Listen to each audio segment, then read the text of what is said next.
a good number. No, I'm not against that. It's a little under. Well, I don't see how masks hurt anybody. People can wear them or not wear them, right?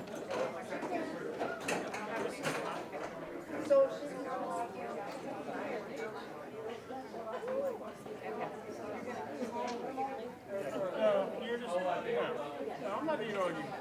Listen, CDC has some clear guidelines, that's all there is to it, that's it. Okay. I want to get a picture with you. It's not possible anymore. You stepped up. 1, 2, 3. Oh, I love it. Thank you, Dr. I'm so proud of you. I will. I wish you could hear me speak. You'd be real proud to see me. Are you going to speak tonight? Does that mean I'm going to be sitting right over there? Okay. You ready? You can say that one's mine now. Good afternoon. I'd like to take this opportunity to welcome you to the school board meeting this Tuesday, July 13th. The public is encouraged and welcome to address the school board at the hearing of citizens. If you wish to speak during the hearing of citizens, please pick up the card at the back of the chambers on the table here, print your name and topic clearly, and return the card to our board assistant, Kathy Tompkins. At the appropriate time, we'll ask you to come up to speak. We do not have a honor guard today or a student of the month, but what we do have is a community icon, and that is Mr. Robert Turoff. He and his wife, Roberta McDonald, ran the Golden Apple Dinner Theater, and we've got his grandchildren, Avery and Kyle Cole. Kennedy Cole, I'm sorry, Kennedy. Would you please stand and lead us in the Pledge of Allegiance today? Come on, Avery, you can stand. Everybody has to stand.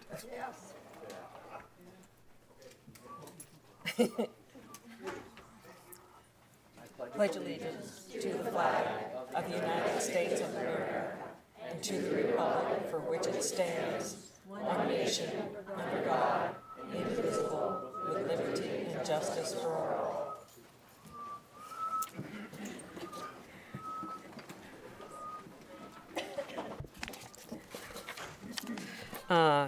First on the agenda is the superintendent's report.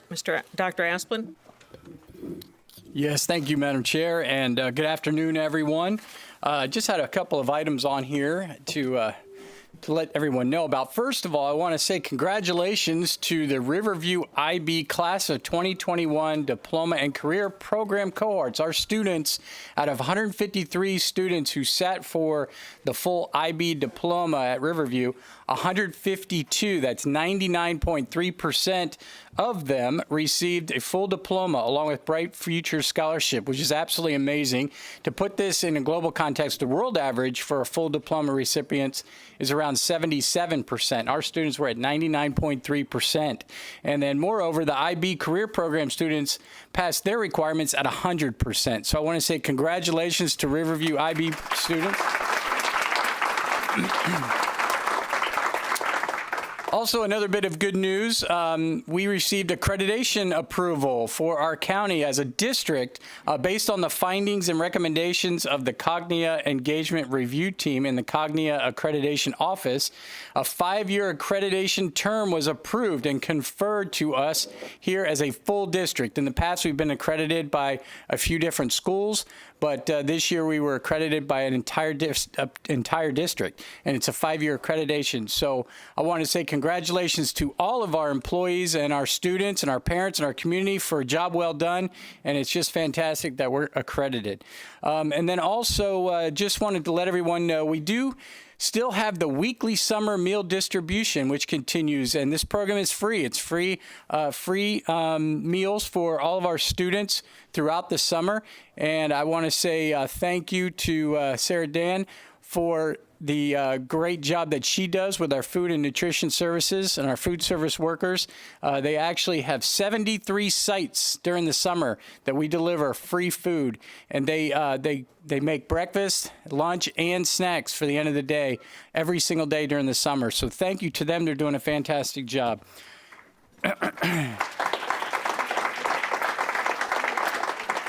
And that's the superintendent's report. Thank you. Thank you. Next, we have the hearing of citizen. Each speaker will have 3 minutes to speak. When the timer flashes yellow, that means 1 minute is left, and you will have to begin to summarize, and you must stop speaking when the buzzer rings. In the audience, please note that respect for divergent viewpoints and civility will be shown at every board meeting. Whether you agree or disagree with a speaker, you should listen politely and respectfully without making any sounds of approval or disapproval, including clapping. We can clap for the superintendents, but not for our speakers. The board members are here to listen to you. This is not a time for debate, and the board will not take any formal actions on your comments unless those comments refer to an agenda item. If your comments relate to a non-agenda item, the board may refer the matter to staff for a report prior to the board's next meeting. The board is committed to civility and decorum in the conduct of its meetings, and please assist us in maintaining a civil and constructive meeting environment by confining your comments to the issues and refraining from intemperate, rude, or personal remarks. Thank you. First up is Martin Hyde.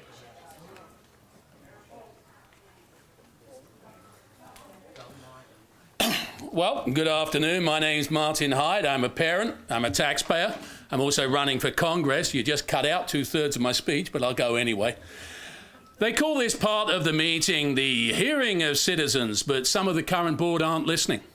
Who can forget board member Jane Goodwin's famous, "We don't need any more citizens' input"? Please, no personal attacks. That's not personal, that's a statement of fact. Or Shirley Brown's scandalous assertion that parents do not have the encompassing right to raise their child. We all have to take some responsibility. I'm going to ask you one time, please don't make personal remarks. I know those are quotes that have been taken out of context, and we're asking you not to bring those personal remarks to the board. But go ahead, sir. Well, thank you. So we can finish the 3 minutes now, right? Yes. So we all have to take some responsibility for the woke virus that is running amok in our schools.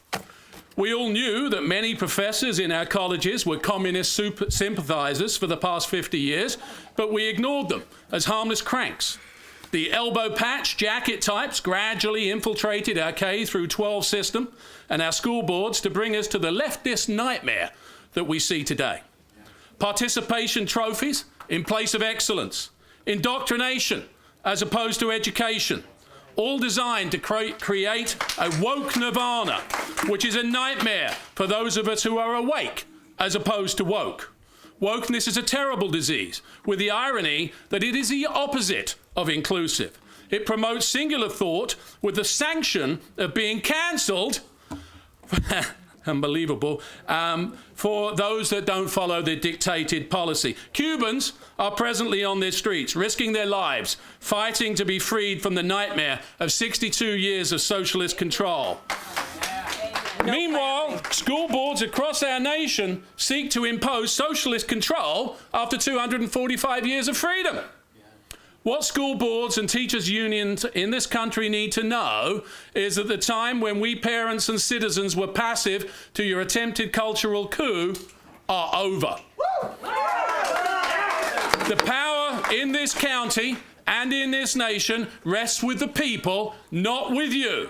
You serve us, not the other way round. You have loco parentis, not full parenting authority. Loco parentis means you have temporary guardianship, not that you have to act like loco parents.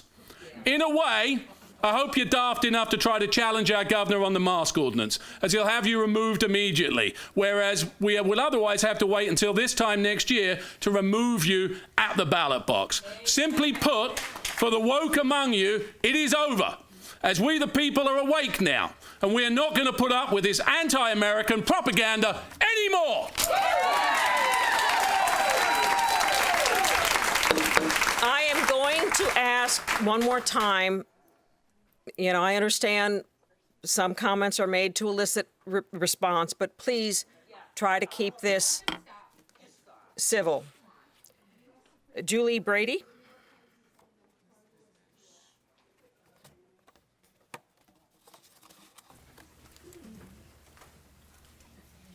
Good afternoon, everyone. Can you hear me? Yep. I'm following a beautiful English accent, and I'm from New York originally. I moved to Sarasota County about 20 years ago from California with my newly retired husband. And one of the first things we did was volunteer in the school system. He tutored math and I tutored reading, and we loved it. But I'm here before you today to bring really good news, especially to the parents in the audience. On July 1st, a new bill went into effect. Governor DeSantis signed it in June. It's called the Parental Rights Measure. What does that mean, parental rights? What does that bill do? What I'm going to read to you is the summary from the website of the legislature that tells you exactly what that bill does. Regarding parental rights, creating a Parents' Bill of Rights, prohibiting the state, its political subdivisions, other governmental entities, or other institutions from infringing on parental rights unless specified conditions are met, requiring each district school board to develop and adopt a policy to promote parental involvement in the public school system, prohibit health care practitioners and their employees from providing health care services or prescribing medicinal drugs to a minor child without the parent's consent, written consent. The Parents' Bill of Rights makes clear that state and public schools cannot infringe on the fundamental rights of parents to direct the upbringing of their children, extending to decisions about education, health care, and mental health. Under the bill, only a parent could make religious upbringing or health decisions for their child. A parent would have to grant permission for their child to get any type of biometric scan, blood type records, or for DNA to be collected. The legislation limits when videos can be taken of a child and requires the consent from a parent before law enforcement can access educational records. Thank you. I have a copy of this for each one of you. Why don't you give it to our aide and we'll pass them down through the. Yes, and we've had some overviews of that too. Thank you. The next is Jennifer Cottrill.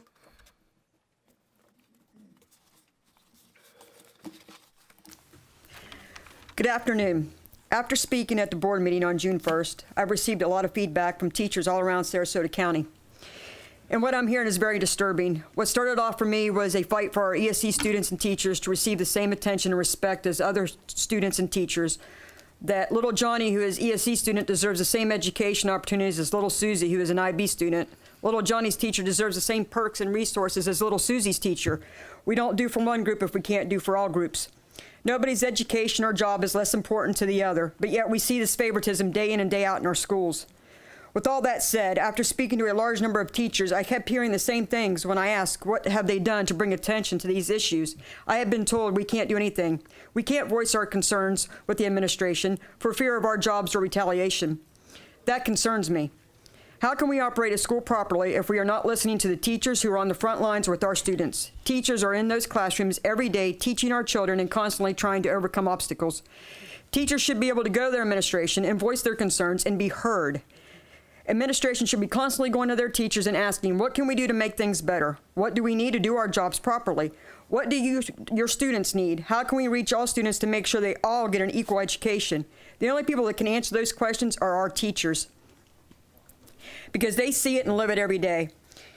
If you're a principal and you're not listening and listing feedback from and concerns from your teachers, you are the problem. It is time to get on board or find another profession, because our students' education requires someone that is in it for every student and every teacher. We want each and every teacher and student to have a voice and to use it without fear of retaliation.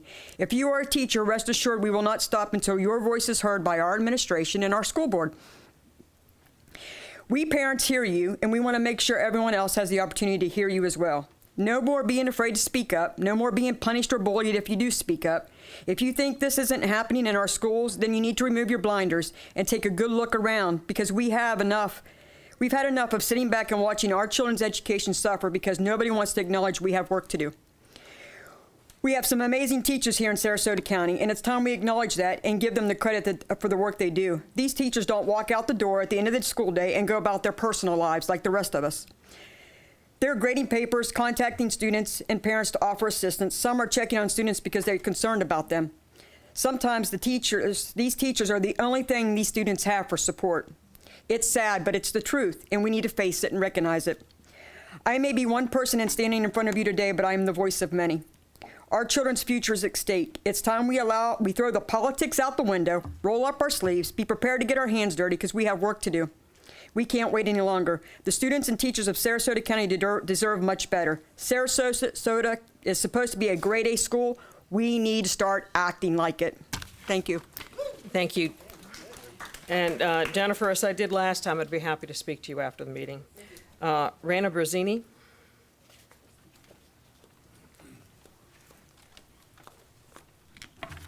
Good afternoon. My name is Rana Bazzini, and I'm a resident of Sarasota. To mask or not to mask? Are we teaching critical race theory, or are we not teaching critical race theory? The furor over these are just diversions and red herrings. I'm not even sure that all their proponents actually believe in them. It is just an evasion of the real conundrum. What is the role of public education in the complicated society in which we live? What is the best structure to deal with the expanding needs of our student population? Responsibilities, once in the realm of family or community, are now put upon our public schools. We are dealing with dueling philosophies, public schools or alternative models. I would argue for the public school model. Given the proper resources, it can meet the needs of all students, from the genius to the intellectually challenged, from the superb athlete to the physically challenged, whereas alternative models, some of which are fine, but they only address a few students, and they drain resources from public schools. No system is perfect. No matter how configured, some parents will not be comfortable in the public school system. This is the place where other options are appropriate and have always been available. I firmly believe in a strong public school system is necessary for our democratic republic to survive. Thank you. Thank you, Ms. Bazzini. Next, Kennedy Cole. Hi, I'm Kennedy Cole. I'm going into 7th grade at Booker Middle School. And so far, I am the only student here to speak today. And the idea that we're being taught to fear whites in school is ridiculous, because I went to school last year at Lakeview Elementary School in 5th grade, and I learned one of the most important units that I will ever learn in school. And we learned all about the civil rights movement and how important it was in American history. In my opinion, it's just as important as the Civil War or any of the other world wars. And it's just ridiculous that this conspiracy theory, pretty much, is going around that anything other than the truth is taught, because what we're doing is the teachers are teaching us the truth, nothing else but the truth. They are giving us our opportunities to form our own opinions on whatever matter we want. They present us with the facts, and they give us time to debate. They give us time to formulate our own opinion. And that is still happening at my current school, Booker Middle. I'm very proud to be at Booker Middle. And I just think that this idea of critical race theory, that it's being taught in these schools, is ridiculous. Thank you. Thank you. Please, no clapping. Deborah Simmons. Good morning. My name is Deborah Simmons. Could you move to this? Yeah, thank you. So My we can name is hear you Deborah better. Simmons, and I'm here about my kids. I have 2 that went to Northport High, and they were both ESC students. And I would have to say the Northport High really dropped the ball. As ESC students, my kids were kicked out of school 3 years in a row, 9th, 10th, 11th, and 12th. Might as well say 4. If it wasn't for COVID, my daughter wouldn't have graduated. She was not given the chance to really float in school. She was always looked at as that bad girl. And every year, I could not figure out why they were kicking her out until I hired a lawyer. And come to find out, my daughter had not had reevaluations for her. The IEP team at Northport High had not did evaluations since 5th grade. I did not find out till 5 manifestations in when I brought a lawyer to the manifestation meeting. And her ESC liaison spoke up and said, oh, well, we need to do reevaluations. My mouth was wide open because we just sat through 4 manifestations. Y'all went something to triad school. And you knew that the reevaluations had not been done. I was very disheartened. I filed all sorts of kind of due processes. I started off, my first one, Mr. Keith DeBose, who used to be lawyer representing you guys, called me one day on my first due process and told me he was my lawyer and represented me. I told him my case, and he used it against me. Come to find out, he was not my lawyer, he was you guys' lawyer. I brought that up in the due process, and the judge was very upset with him and the way he handled it. Going forward, I wrote my own due processes. I started from the bottom and worked my way up in learning. Be at each IEP meeting because it can't be trusted that they're filling out the right forms. I had IEP liaisons going back in the file and changing them by hand, because they did not want to be caught for not doing reevaluations. Ms. Sonia sat on a couple of these meetings. I've signed over the years, numerous second chance agreements, and not knowing that my kids' rights were being violated day in and day out. And I'm not saying my kids were innocent, no, because I have had my world with my youngins.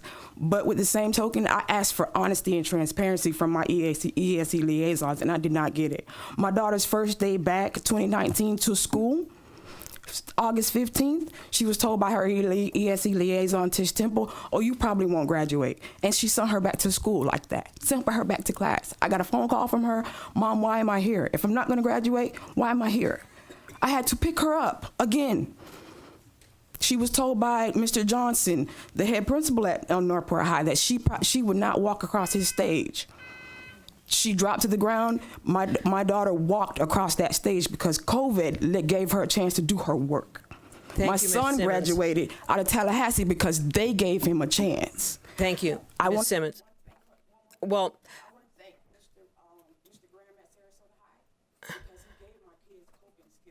thank you. Mr. Asplin, did you want someone to talk with her? Yeah, Mr. Cantis. Miss Simmons? Can you please meet with Ms. Simmons? And also, Sonia, if you could. We're going to have as well, an administrator talk to you to follow up on what you've told us. Thank you.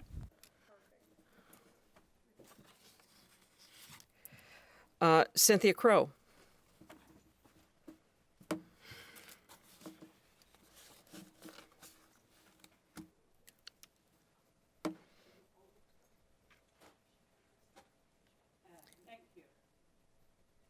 Cynthia Crowe, and I've been in Sarasota County for 43 years.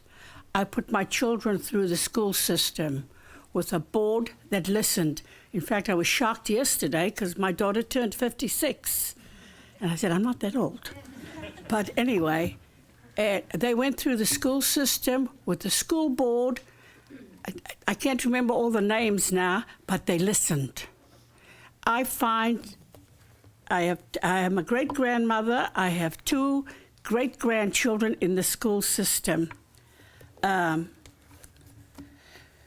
raised my children in Sarasota, as I just told you, and they are healthy grown-ups now.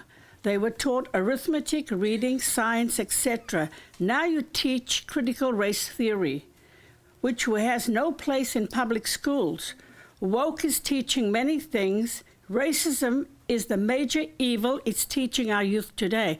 And I come from a country that we lived apartheid. So I know.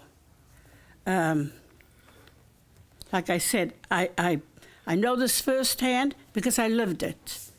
Liberals take obscure political theories from many universities, trying to make it mainstream, dividing our children by their color of the skin. Many parents in this room tonight will agree that we will not and never share our children with government. Those are the tactics used in communist countries, and I know this as a fact. Also teaching our children how to perform sexual methods on themselves, and I'm being as discreet as I can, because there's another word for it. I find you, the school board, except for Karen Rose and Bridget Ziegler, you're a disgrace. I assure you, we will vote you out of office and replace you with people who care about the minds of our children. Now, I told you I'm from South Africa. And if you look at the news lately today, they're killing people over there today. They're rioting and killing people. We don't want this here. I came to this country because I wanted to be here. I love being here. I can't go back anymore. So please, thank you very much, Bridget, Karen. Dr. Aspen, would you like to address the issue of us teaching critical race theory in our schools? Until everyone talks, it's not part of our curriculum. Well, then the newspapers are lying again. Carol Holland? The fake press again.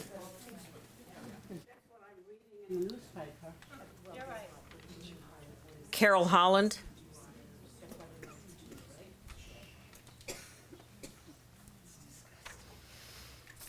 Good afternoon. I'm Carol Holland, and I've been in Sarasota for 18 years. I've done teaching as my background, and I am very surprised as a former teacher in both private public schools and county colleges of what is going on in our educational system today.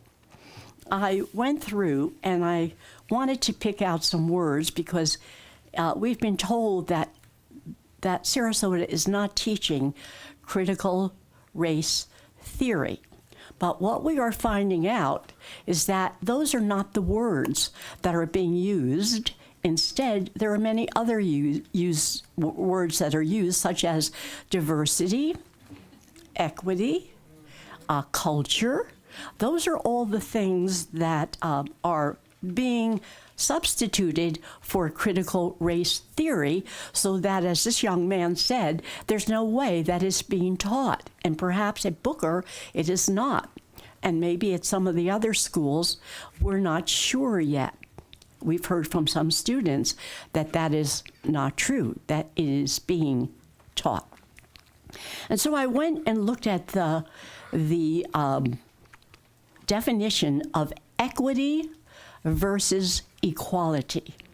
And I think the idea, it says ideas include knowing every child, celebrating their potential, recognizing their challenges, and then acknowledge inequity and using culture as a resource. And this disturbs me because the culture of the United States of America is the American culture. That is our culture. We have millions of people who have come to this country, my grandparents and many others, who have come and are coming through our doors right now illegally, seeking what we call freedom. And so I'd like to remind everybody that even there are 6 steps that talk about what is the difference between equality and equity. And the idea is to get toward equity. And the last paragraph is what it says. Help students activate their cultural schema to access challenging content and invite them to share where they come from, not just with you, but with each other. And so, again, it's all this very emphasis on culture. I think my grandparents came to this country to be American. And perhaps I do a lot of teaching of our Constitution, and perhaps you're not aware that. Thank you, Carol. Next, Steve Gibson. Did I get a warning? Yeah, the yellow light and then the red one. But I thought I had time after the warning. The yellow light went on and you had 1 minute, and then the red light goes on. Okay. We don't tell you when the yellow light, you just have to keep an eye out for it. Thank you very much. Thank you. Steve Gibson. Good afternoon. My name is Steve Gibson. I'm not quite the pile of speakers many people here are. I do have a couple topics. For one, many people that are 12 and above have had the opportunity to get the coronavirus shots or not get them, whichever. Doesn't bother me. But my child, who is 10, has not had that opportunity. And I'd like to think that you guys have made some sort of arrangements of some sort to help protect particularly the elementary age kids. They are the most at-risk group currently without the opportunity to get shots. Thanks. The other thing is critical race theory. You have it, you don't have it, I don't know. Here in America, unfortunately, our origins are not perfect. And there's nothing wrong with teaching our kids things weren't that smooth. 3/5 clause is part of the Constitution. It is part of it. It's ingrained in America. That doesn't mean that we can't rise above it. No one here had anything to do with that. So no one's casting doubt on you or aspersions on you. It just happened. Our kids should be taught the truth. They shouldn't be taught a lie or avoiding the truth, because that's how we move forward to a more perfect nation. Another thing our forefathers taught us. They have allowed us in our government to do that, and we can and should. You want to squabble about it? I don't think we can move forward. Take care. Thank you, Mr. Gibson. Esther Rockwell.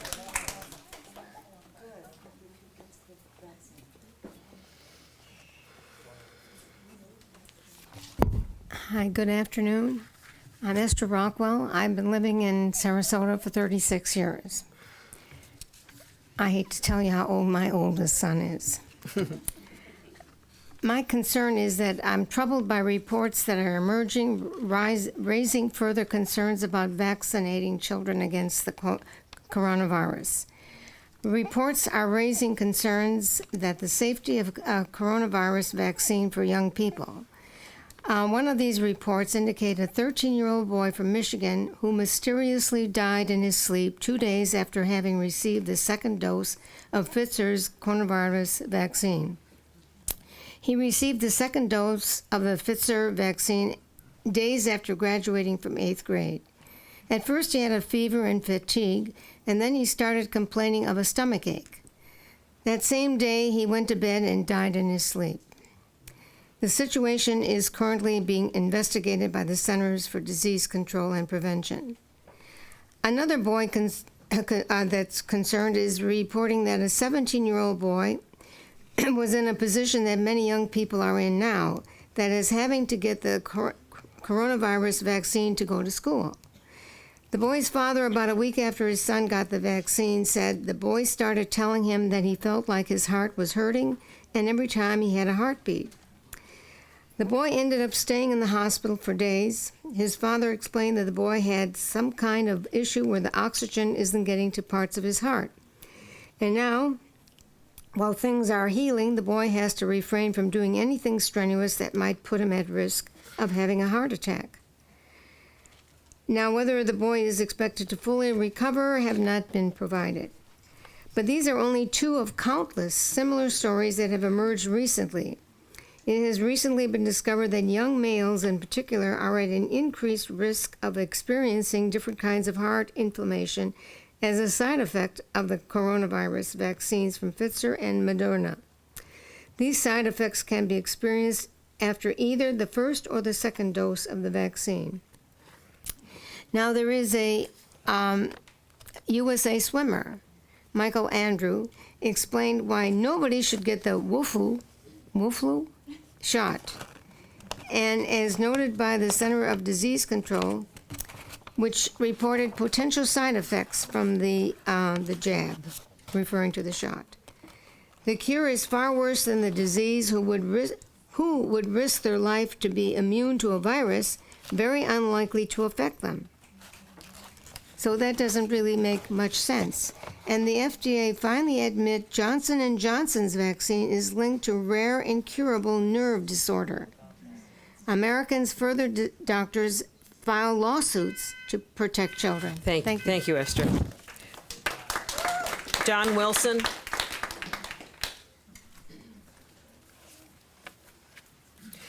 And next up will be Melissa Bakundi. If you could come stand up and be ready so we can move this a little faster. Brought up a group of teachers talking.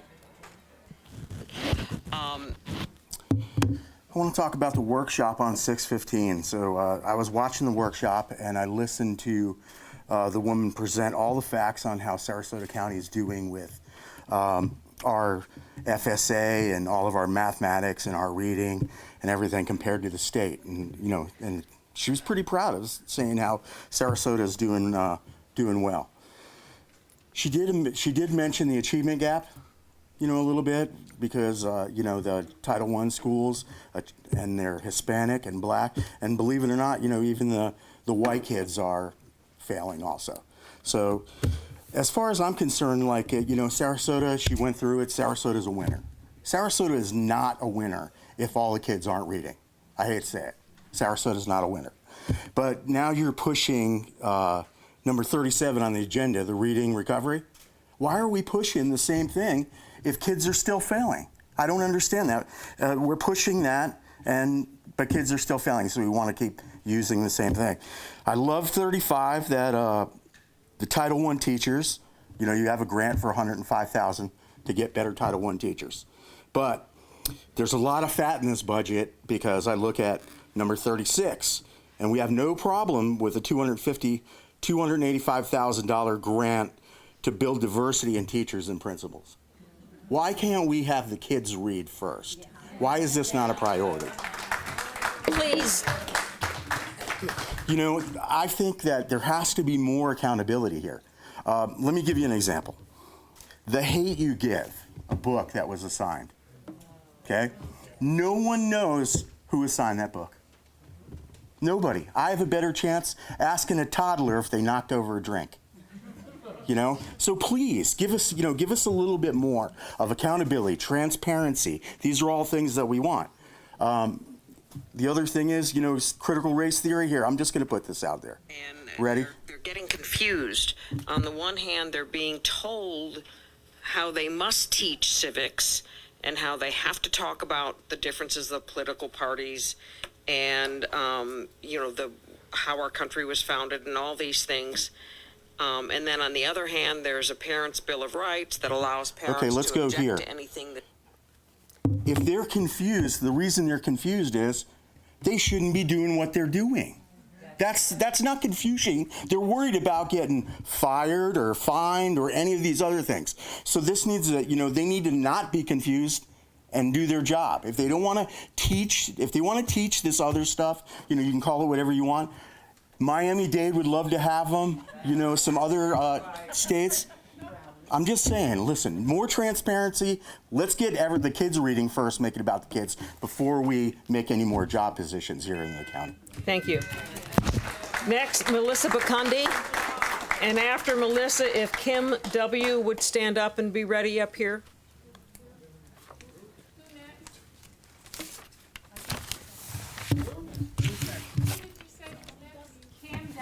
Kim W., if she just stand over here, it would be fine. Melissa Bakundi, go ahead. Board members, Dr. Asplin. I'm going to be talking about parental rights, masks, and accountability. Agenda number 14 and 15 gives mental health care and dental health care to students while at school. That's a no. What's next? Gender reassignment surgery and abortion while at school? Please vote no on this stuff. You are a school, not a hospital. Leave this to the parents. I forgot. Ms. Brown here has said parents do not have the all-encompassing right to raise their children. Regarding mask policy, Ms. Goodwin wants to remove the mask mandate only for those who are vaccinated. Ms. Goodwin wants your child to take the experimental COVID vaccine. This vaccine is causing heart failure and death in children. Let me be clear, the governor and Commissioner Cochran are against mask and mandatory COVID vaccines in school. We parents will not tolerate such a policy from Ms. Goodwin. Item number 56, approval of the state equity report. Well, we have a problem here because not everyone is following the law. The governor passed a law banning CRT in classrooms. School board member Ms. Ziegler commended this law on Fox News, but these 3 liberal school board members attacked her because they said CRT is not in our schools. Well, it appears that Ms. Brown, Ms. Goodwin, and Mr. Edwards have been snoozing on the job because CRT fills our schools. Let's refresh everyone. August 2020, Sarasota schools require teachers to watch CRT training or cultural linguistic training. Then BLM appears on every Sarasota County student computer. Brain pop. Then Pineview history teacher Carol Lavelli pledges to teach CRT. Let me repeat that. Currently, Pineview teacher Carol Lavelli has pledged to violate. Can I have my 3 months? Can I have my 3 minutes back? Accountability. Can I please have my time? The Pineview history teacher, Carol Lavelli, pledges to teach CRT. Let me repeat that. Currently, Pineview teacher, Carol Lavelli, has pledged to violate Florida state law. Then another rogue Pineview teacher issues summer reading of The Hate You Give, a very inappropriate, not age-appropriate CRT book with anti-police rhetoric. And then there is item number 36 on today's agenda, which embodies CRT at its finest. The school board has accepted $285,000 to recruit diverse teachers. What happened to picking the most qualified to teach our children? Ms. Brown, Ms. Goodwin, and Mr. Edwards state that the school policy does not allow for CRT or LGBTQ indoctrination, but when there is no accountability for teachers who refuse to follow the policy, it does not matter what the policy states. We are currently working with the governor's office to have a statewide reporting hotline for CRT and LGBT propaganda. Regarding parental rights, last month, a middle schooler was made to watch a live Zoom conference on someone's journey transitioning from a man to a woman. What was said during this 40-minute live Zoom call? How was it framed? Were same-sex relations discussed? Who knows? Because there is no freaking transcript or recording of the Zoom call. This is my son, 7th grade. It is pending litigation. All this was without parental consent, notification, or an option for the student to opt out. Mr. Edwards, as a member of the LGBT community, I would hope that you would not condone the LGBT indoctrination. These are topics for parents to discuss at home. Recently, the San Francisco Gay Men's Choir just released a chilling song that they are coming for your children and that the gay agenda is here. I think parents should be concerned about their children's safety because it appears that Brown, Edwards, and Goodwin are not. Or maybe they just have no idea what is really going on in this district. For your time. If you do not sit down and listen quietly, I will ask for you to be removed. We should keep the comments regarding the school and not political comments. Regarding the teacher pledging to teach CRT, I checked with that issue myself, and the thing that she signed said that she will teach the truth. And when asked, she said, no, I will follow the law. Melissa? No, Kim W. I'm sorry, Kim. Okay, well, the first thing, first is good afternoon, board. Ms. Ziegler, Ms. Rose. The first thing that I'd like to bring your attention to is the United States Supreme Court case of 1964, the New York Times versus Sullivan. And it's regarding debates on public issues, and they shall be uninhibited, robust, and wide open, and may include caustic and sometimes unpleasant rhetoric on public officials and government. This is constitutional law. We are not required to be nice to you. I'm not advocating for meanness, but we're not required to be nice to you. You are required, however, under this United States Supreme Court case to listen to us, which you fail to do time and time again. We have a right to critique your fascism, if as a community we feel that that's what you're pushing on our children. And we have a right to critique you in any lawful tones that we see fit. If you continue to willfully ignore the readily available data regarding the vaccinations for children and the wishes of our community's majority, then I would like to propose a motion today that you tender your resignations, effective immediately. And I would say that you tender those for hating on our children by continuing to push communistic political agendas that serve you and not our community and not our community's children. Also, Ms. Goodwin. Please don't make personal comments. Well, I actually just read you a U.S. Supreme Court case that gives me the right to do that. So you have to listen. So she's addressing you, Shirley. So the Fourth Amendment of the Constitution states that, Ms. Goodwin, that people have a right to be secure in their persons, houses, papers, effects, and against unreasonable searches and seizures, and that it shall not be infringed upon. It violates Title 18 U.S.C. Section 242. When you mention vaccines, and let me just say that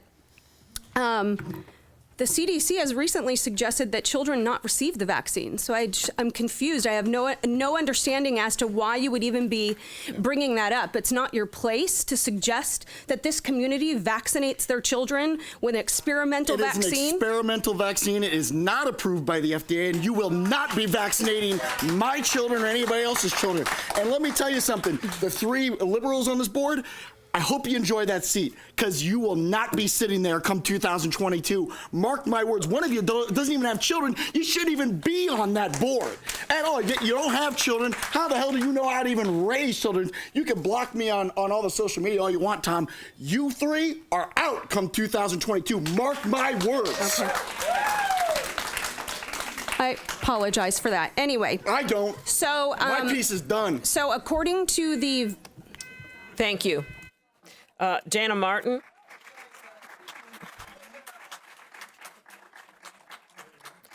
And next will be Steele Williams.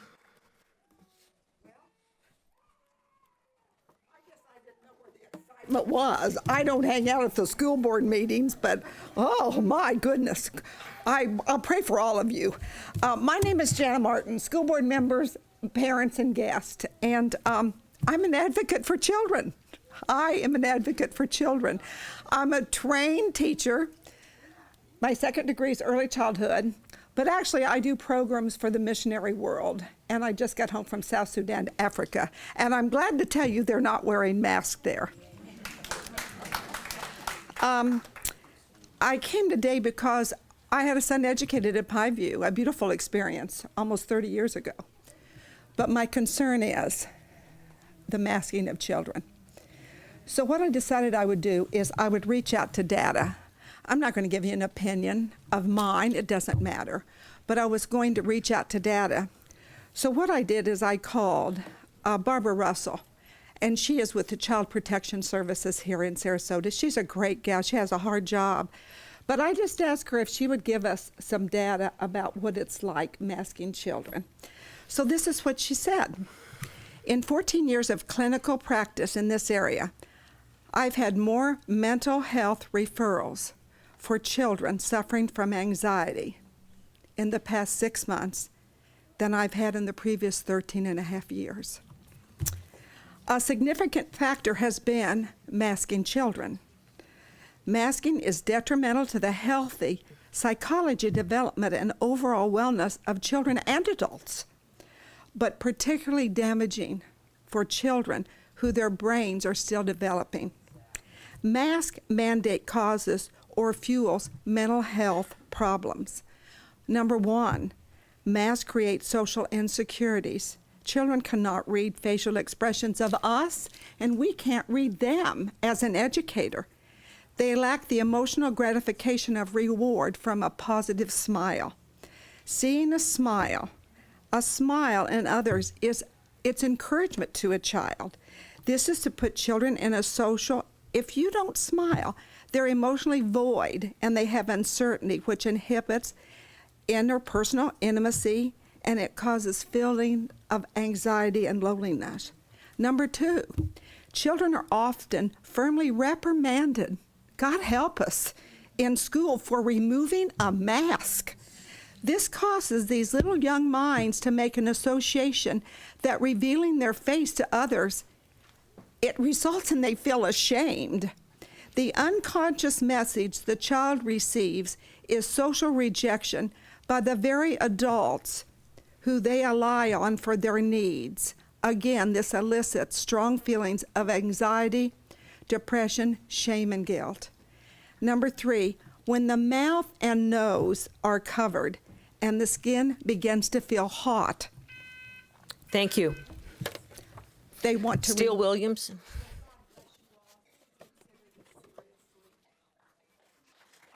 Steele Williams. Hi, my name is Steele Williams. I attend school in Sarasota County. I am here today because I believe masks should be voluntary. I don't believe students should be required to have a COVID shot to enter school.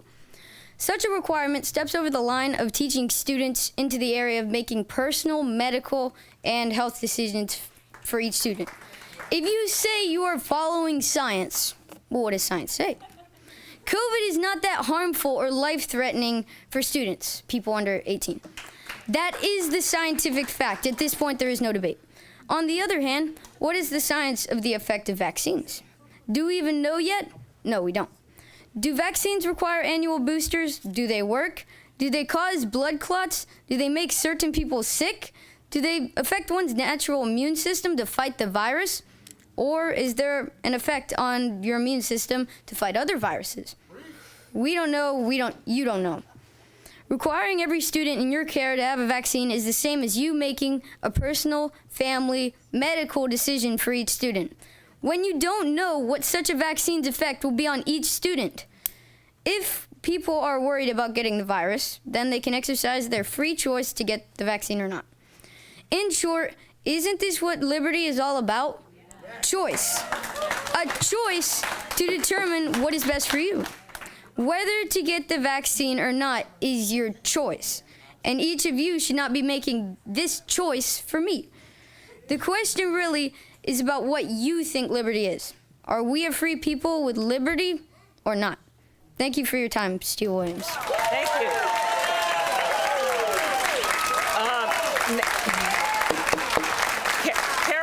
Carol Lerner, please. Next is Carol Lerner. That kid's got more common sense than you all. Followed by Barbara Vaughn. Is Carol Lerner? Oh, there she is.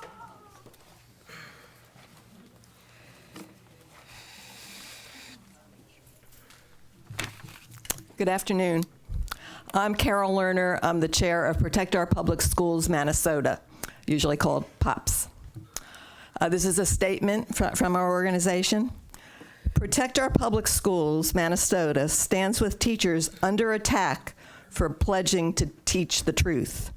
2 Sarasota teachers signed a pledge along with over 5,000 teachers nationwide and 123 in Florida, stating that they, quote, will refuse to lie to young people about U.S. history and current events. A local organization, Sarasota County School District Transparency Project, nothing to do with the school district, posted on their Facebook page that the anti-American teachers who signed the pledge should, quote, be removed from the classroom, unquote. But it is groups like the Transparency Project that are outside the mainstream. Teaching the truth is not radical or wrong. Distorting history and threatening educators for teaching the truth is what is truly radical and wrong. The fact is that teachers in Sarasota and throughout Florida are under attack by the policies of the DeSantis administration. Florida Education Commissioner Richard Corcoran has vowed that he will police every student or every teacher in Florida. If he believes the teacher is indoctrinating students in critical race theory or teaching anti-American history, he says he will fire that teacher, even though legally he does not have the power to do so. I understand many in the audience agrees with that. Very sad.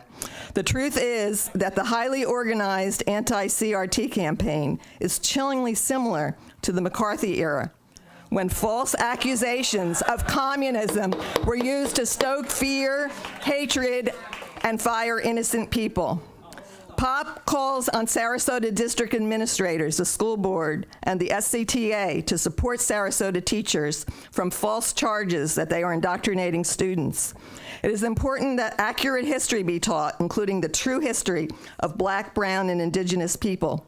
It is important for teachers in school districts to stand up against racism in any form and to reject DeSantis and his culture warriors relabeling any discussion of race, racism, or discrimination as CRT. Political leaders should stop demonizing teachers and focus on supporting public education, its teachers, and its students.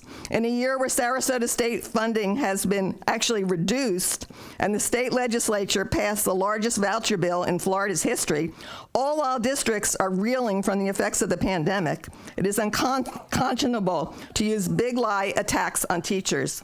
I'd like to end with the words of Dr. Asplin, as he put it recently in a Herald Tribune guest editorial. Well, Thank you, Carol. Barbara Vaughn, followed by Eileen Green. Barbara Vaughn. Excuse me, do not attack our speakers. If you do it again, I will have you removed. They have a right to speak just as we all do. Barbara Vaughn. Good afternoon, School Board. I am Barbara Vaughn. I'm a 12-year resident of Sarasota County, and this is the second time I've spoken before the school board. The first time, we were dealing with a textbook that was teaching Islam to our children. 2 of you were there in those days, but I know you don't remember anything I said because neither of you paid any attention to what I said. I'm going to skip you today and just share some things that the people in the audience need to know. We all know, other than a few of the ill-informed and ill-advised and God knows what else has gone on in her head, we all know that CRT is a load of crap. Excuse me, but so CRT's illegal now.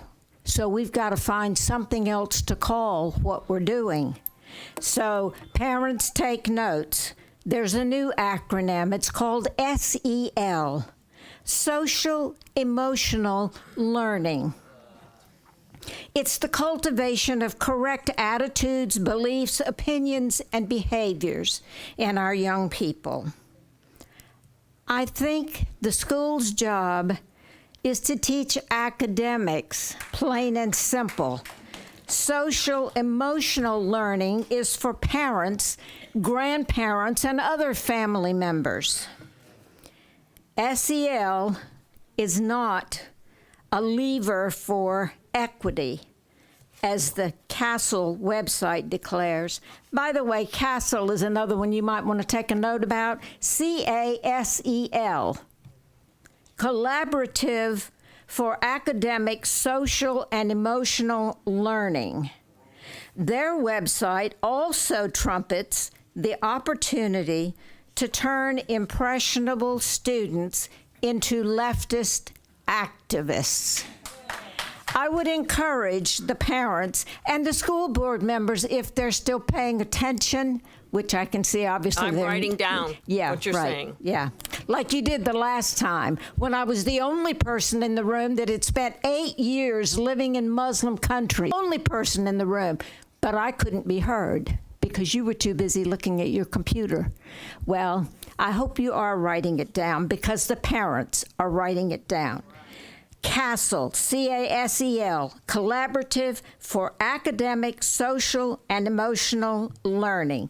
And brace yourself for what you're going to learn when you go to their website.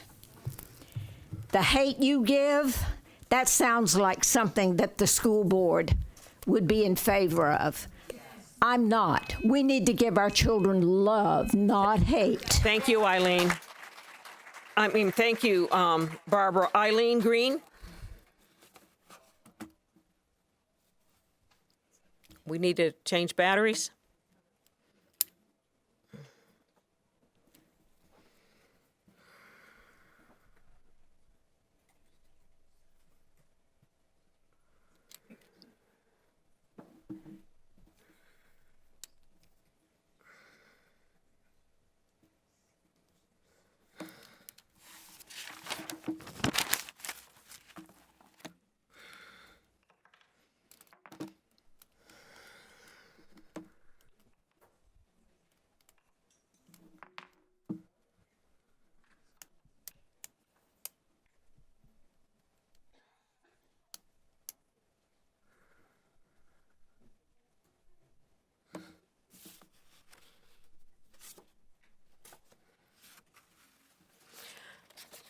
After Eileen Green, it'll be Wilson Pava.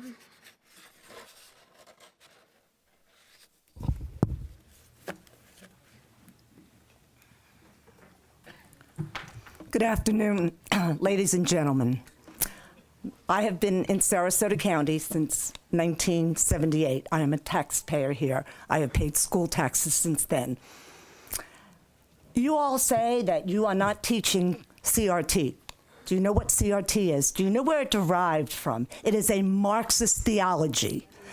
You all say you're not teaching it, but yet your school board, your teachers' union, has hired attorneys to protect those teachers that are teaching it. So if you're not teaching it, why did the teachers' union hire attorneys to protect them? Second of all, you excoriated someone on your board here that took her children out of the school system to give them private school, to get them away from CRT, and you'll eat your own because you are so intent to make sure that everybody is under the same Marxist theology. The other thing is also, anybody who wants to take their children and put them in private school should not have to be paying school taxes. And people over 65 that have paid school taxes their whole life should not have to be paying school taxes. That's all I have to say. Thank you, Eileen. Wilson Pava, followed by Tony Sykes.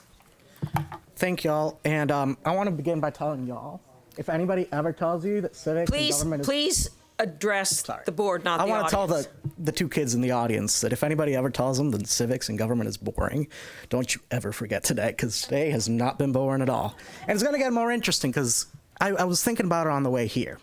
What we need is a short 3-minute history lesson on the United Daughters of the Confederacy that really ties into exactly what some people on the board here are proposing that we do with critical race theory, a term that they've refused to define, that they then conflate with the actual teaching of actual American facts, like the fact that our founders were racists who owned slaves at the same time that they said slavery was bad.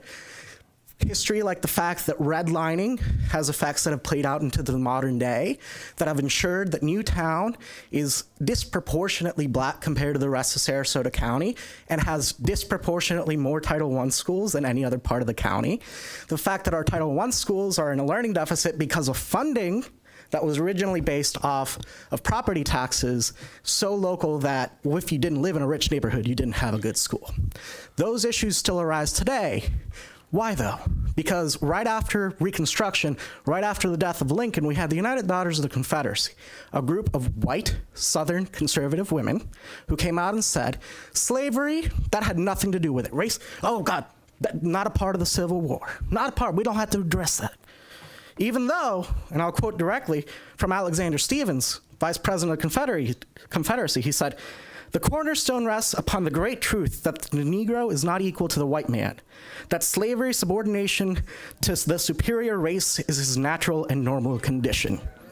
The United Daughters of the Confederacy sought to erase that, and today we have groups like Mothers for Freedom or Moms for Freedom or whatever you guys want to call yourselves that come into our meetings, that come into our classrooms, although they don't really come into our classrooms, because most of the people who have spoken on this issue that claim that we are teaching critical race theory and that the facts that we're teaching are biased haven't been in a classroom in years and in some cases decades, unlike those of us who have spent our days in our classrooms within this last year. And so simply that now we have people who want to say, no, race doesn't matter.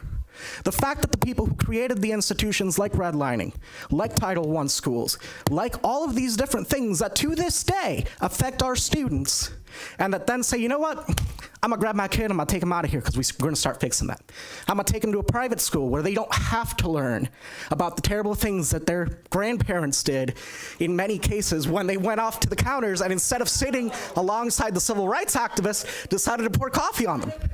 So I'll ask for some of the people here in the audience and some of the people up there who were of age during the civil rights movement, what did you do? Were you sitting there on the counters alongside the people fighting for equality, fighting for the true American dream? Or were you on the side where you stand now, where you're pouring coffee on them, where you're taking us back 2 steps, 3 steps, 4 steps? It's a shame that we can have a community meeting where a failed political candidate who thinks that I should just be mowing the lawn gets more applause and gets more support from some of you than somebody who actually grew up in this district. Thank you. Tony Sykes, please stop the arguing with the speakers. They all have a right to speak. We're listening to divergent views here. Tony Sykes, go ahead. Hi, good evening, Madam Chairman and the rest of the board. Dr. Asplin, I appreciate you taking the time to let us speak. I want to talk about 2 issues this evening. One is the perception of transparency. And I know that you've got your schedules and everything set, but at 3 o'clock meeting in the afternoon does not suit the working man and woman who now have to, both of them, work in a family situation to be able to support their families. So I'd ask you to consider your meetings at 3 o'clock and 6 o'clock. It's still hard for people to get home and attend these meetings. So I would suggest that at least one of your meetings be at 7 o'clock in the month so that people could actually attend it that are concerns and parents that are working to support the people. Most of us here are retired, not a lot of parents here, some, but that's good. The second thing that I'd like to bring up to you is with the Finn, Florida, and the Sarasota ambassador. I received a list a week before last of over 22 counties that the teachers had signed a pledge that they're going to continue to teach critical race theory. Under no circumstances are they going to stop, even at the threat of an arrest. Now, I remind you, we're not making threats. I'm just reminding you that you took an oath when you took office, and that oath said that you were going to support the Constitution of the United States and the state of Florida. And I'm asking you to do that. Thank you. Thank you. Alexis Spiegelman, followed by Doug Stevenson.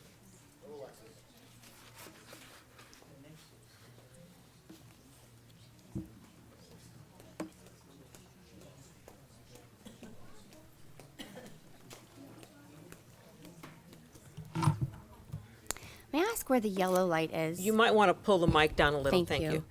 I have not. Where is the yellow light? Oh, over there. Thank you. Okay. Well, a lot of the things that I wanted to address today have been touched on. I think that one of the things that is really mind-blowing to me is the amount of time we've spent talking on everything except for educating our kids tonight. And I think the reason for that is your priorities seem to be misplaced. I'm very concerned about what you're going to be voting on tonight, the mental health push that you have coming into our schools. I mean, a lot of this mental health, the issues that you are bringing up in the last workshop are the result of some of the policies that you have put in place. And it is not your place to provide mental health counselors for the community's children. We would typically, when finding a provider of service, we would want to vet them, we would want to research their background, and we would want to find what was best for our family. And so it all comes down to our rights. And this is not I don't need to convince you to agree with me about my medical opinion. I just need us to agree on American foundational principles. And one of those is individual liberties. If you want to get vaccinated and wear a hazmat suit, then go right ahead. But we have the right to not do that. And I think that if we were to get back to focusing on education, our schools and our kids would benefit. I'm not hearing a lot talked about that. I've heard that we have really big issues with our ESE program. I mean, and we also have a really big issue with this reading recovery that we've spent millions of dollars on. That's another agenda item, and I'm not sure why we continue to spend money on it when, if you look into it, it's not effective. So maybe if we were to focus our energy instead of indoctrinating children and pushing this social emotional learning and trying to be mental health practitioners to our kids on education and helping close the achievement gap, which we all want to see happen regardless of skin color, I think we would all be happy and we wouldn't have to have 4-hour meetings. So those are kind of the things I'd like to bring up tonight. I really would like for you to respect us. That's all I'm asking for. Respect our right. We all have choices. We respect each other. Thank you. Thank you. Next, Doug Stevenson, and that'll be followed by Stephen Marland. Hello, I'm Doug Stevenson. My family and I just recently relocated here from a blue state up north this past December. We came down to flee what I would call a very oppressive sense of lockdowns, absurd levels of masking, utter destruction of entire industries. So we're very excited to be down in Florida, but and our son is just entering kindergarten, so this is my first school board meeting. But just 2 quick comments. Number one, on the topic of critical race theory, the idea that we can solve racism as a society by redirecting it to a different group of people is so utterly and completely preposterous that it could have only originated in the halls of higher education, where logic, reason, and common sense go to die. My primary reason for being here, however, is to discuss masks. That topic has come up frequently. The science is very, very, very clear that the seasonal flu is orders of magnitude more dangerous to young children than COVID. The gentleman who invented the technology used in the Pfizer, as a Rhode Island accent coming in Moderna vaccines, himself said that under no circumstances should children be getting these vaccines. So I know there's conversation about, with CDC guidance, that perhaps vaccinated students won't wear masks and unvaccinated will. Despite the constitutional problems of that, it's completely and utterly absurd because COVID is no threat to our children. And for teachers who are concerned, they themselves have the ability to wear masks. They can choose whether or not to be vaccinated. But our children do not need to be subjected to hours and hours a day of higher than normal levels of carbon dioxide, as well as the social, miscues of not being able to see people's faces. Our kids have been through way too much over the last year and a half, and we need a little bit of sanity here as regards to the mask policy. Thank you. Thank you. Stephen Marland. And that'll be followed by Sarah Beth or something on civic education. I'm not sure what the name is. All right, Mr. Marland. Hi. My name's Stephen Marland.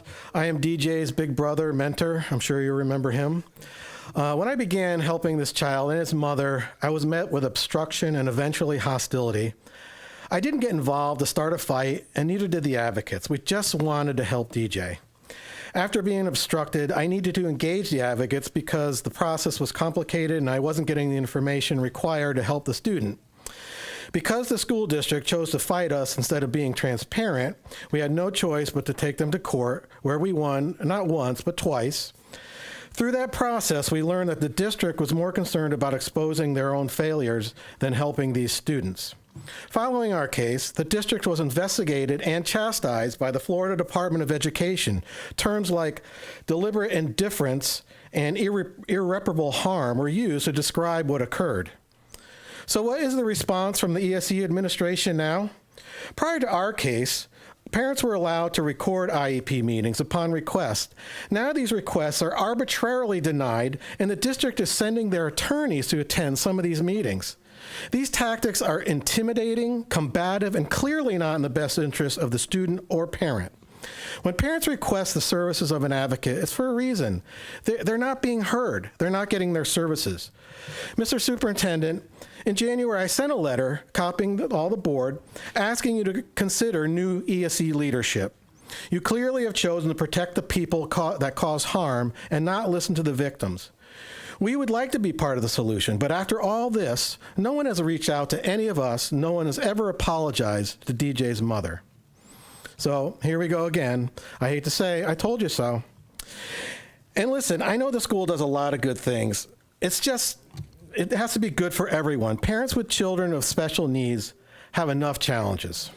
Now, regarding the public shaming of Bridget Ziegler last month, in 2017, the newest member of the board here wrote on Facebook, quote, "So to be very clear, I view Trump, his regime, his supporters, and his voters as Nazis," unquote. He doesn't deny saying this, but only regrets he, quote, "wasn't winning over our hearts when he called 55% of Sarasota voters Nazis." Duh, you think? He decided instead to become part of the solution. I wonder what solution that might be. It doesn't get much more political or racist than this. So in a similar way, what did this board, similar to what you did to Mrs. Ziegler last month, what public chastisement has this board done on these despicable comments?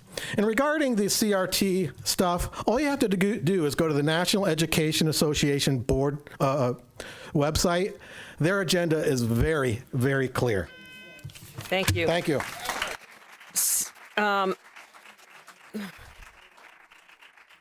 Could you tell us your name? Is it I'm sorry, I have terrible handwriting. Sarah who? Sarah? H-U. H-U. Oh. Yes. Well, that's what it says. Oh, okay, good. But I wasn't sure if it was one word. Okay, thank you, Sarah. Go ahead. Well, hi, I'm Sarah Hu, and I'm here speaking as a teacher. I'm also a parent of multiracial children. I am the child of an immigrant, and I was born and raised here in Sarasota. I came up through the public school system. I attended Bay Haven, Brookside, and Riverview, and upon coming back to this area, I began teaching K through 5 at Bay Haven for over 10 years, and I now teach in the IB program at Riverview. Last year was a tumultuous year for students, families, and the entire school district.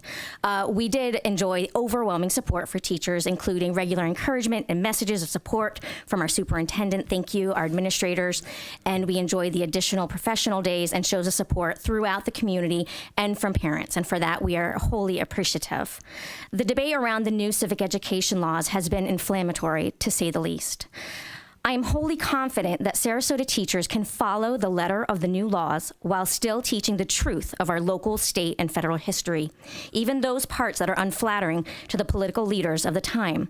Regardless of the intent or spirit of the law, the letter of the law is in alignment with the teacher's educational mission to teach students factually, in an unbiased manner, and to include diverse perspectives.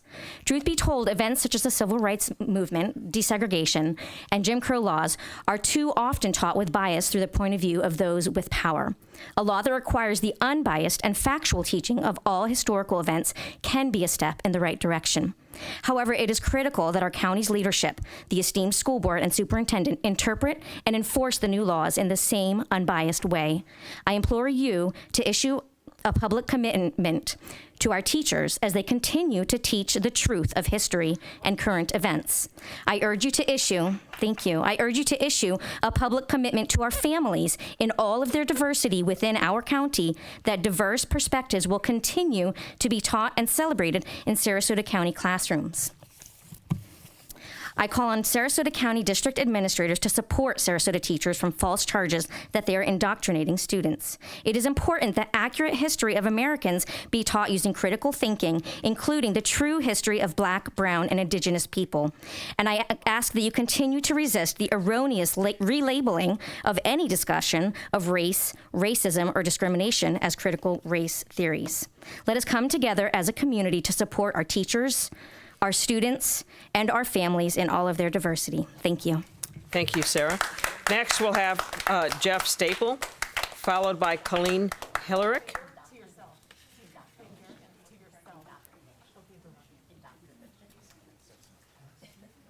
Well, hello, folks. This has been a big surprise to me, I can tell you that. I haven't been at a meeting in 20 years, and I'll tell you, it has changed considerably. For 10 years, I was on that side, listening to people. I've never seen so much discourse like this in my life. It's shocking to me to see what's going on today. Let me try to help a little bit. We have here a credibility problem. I hope you understand that. And there's a reason for that credibility. One is you need transparency. If you try to hide things, if you don't put things out in public, if you don't make it available, people are going to wonder what's going on. If you want to prove to people that you're not teaching critical race theory or whatever it is that people are concerned about, put the syllabus and the publications and the materials that you use in school, put it in a section of the libraries. Give people an opportunity to take a look at what's being used and taught. Your word is good, I hope. But that's the problem. Trust but verify, Ronald Reagan said. I believe in that. We need to make sure we have the facts, not opinions. We need to eliminate cancel culture. We are free Americans. We have the First Amendment. That's not just a bunch of words. That means I'm allowed to say what's on my mind. And everybody in this room, if I agree or disagree, can say what's on their mind. That's a free democracy, a republic. We don't want false smears, and we don't want insinuations, and we don't want to be called racist because of our race. We are human beings. We are individuals. We're not part of a group. We are who we are.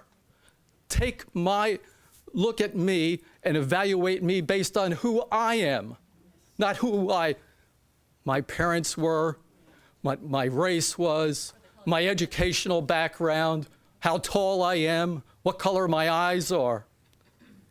And let's please stop doublespeak and wordsmithing. You know, attorneys do that all the time. You know, oh, do you teach this?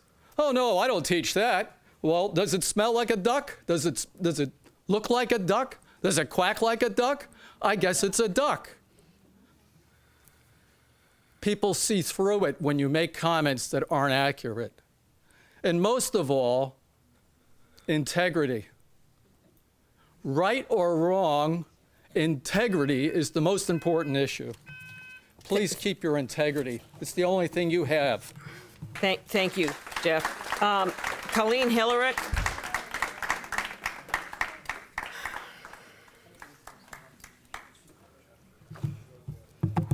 Hi. Like so many others, what I came here to say has completely changed after listening to everybody else. So I'm just going to start here. My children will not be back in these schools next year, period. Secondly, Dr. Asplin, thank you very much for helping me get the curriculum I requested numerous times over the sex education. I am a very connected person. I was the PTSO president. Every teacher, every administrator at that school knew exactly who I was. It still took me 7 emails, an email to a U.S. congressman who then got me personal emails of several board members who then got this superintendent to call me back himself. Miss Simmons, who spoke earlier, that is who you guys should be working your jobs for. She is not connected. It took her until her kids were in high school to figure out that she needed IEPs done every single year. That is ridiculous. Those are the parents that don't know what to do, and they are the ones failing. Next, to all the parents, I'm going to talk to you. The grades your kids earned this year, they were not earned. They were given to them. They reflect no mastery of curriculum or mastery of knowledge. I have 2 kids who one had a full-time sub for the whole first semester. He got 95s in algebra. The real teacher came back, he was getting 77s. So then I started getting involved. He knew nothing. I told my children to purposely fail this class so they can retake it. They looked at me like, you don't know what you're talking about. We're not doing that. They did it. Teachers would ask them for their homework, and they said, yeah, I did it. I'm not handing it in. I guess I get a 0. Lo and behold, both my children got 85s. Now I'm being told that the EOC is not even being taken into consideration, both of which I can't wait to see their grades, because they told me they probably got a 20 or a 30 because they didn't know how to do anything. But this year, they're going to be pushed on to the next level because EOCs are only counting if they help the student. So parents, just be aware of what's going on. We can't hold kids back because that will cause a clog. They might drop out of high school. Lo and behold, they might drop out of high school because they didn't learn anything in algebra. Okay, mask. I think it's been through the loop on mask. You guys want student activists? Maybe we should get our student activists to walk out of classrooms regarding masks. Or maybe we should keep them home during those critical counts that determine how many kids are there. Race is not the issue. It's a socioeconomic problem.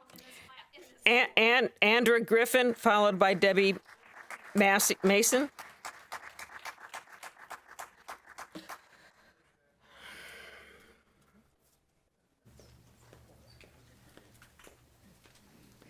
My name's Andrea Griffin. This is the first time Manatee County activist, first time addressing you. I can tell you that just from me being here, this being my first time, I know exactly who each of you are, just by listening to your voters, just by listening to them. So I've also been able to account what the division is between who wants masks and who doesn't. It's about 20-1. So the 20%, I mean, you guys all got elected based on the majority rules, right? So your people are telling you what you need to be doing, and you're not doing it. You're failing your community, failing them. These people have been here begging you. I know, because I go all around Florida, and I see this. This is not unique to Sarasota County. The problem is our culture. We need a culture change. This idea that we have to listen to you is incorrect. You have to listen to us, okay? You're not doing it. And Shirley, you want to roll your eyes at me? You're the first one that needs to go out. You guys are a chartered county. Why are you guys not getting up and rising up and recalling her? Recall her. What is wrong with you guys? I go on Facebook every day. Activism is a main focus of my life. And you know what? I try to empower people. I tell them what they can do to help themselves. And being active in your community is key and number one. And honey, they need to come after you. You're horrible. Oh my God. And the rest of you, I hear about you all the time in the chats too. What is wrong with you? Please stop the No, I will not. attacks. I will not. You deserve them. Each one of you deserve this. And you know what? These meetings are going to get bigger, and they're going to get bigger, and you guys are going to be here all night. The but trust me, me, I'm not going away. And furthermore, the critical race theory, are you kidding me? All of you guys are white up here. Why the hell are you teaching students to hate you? My word, what's wrong with you? Wake up.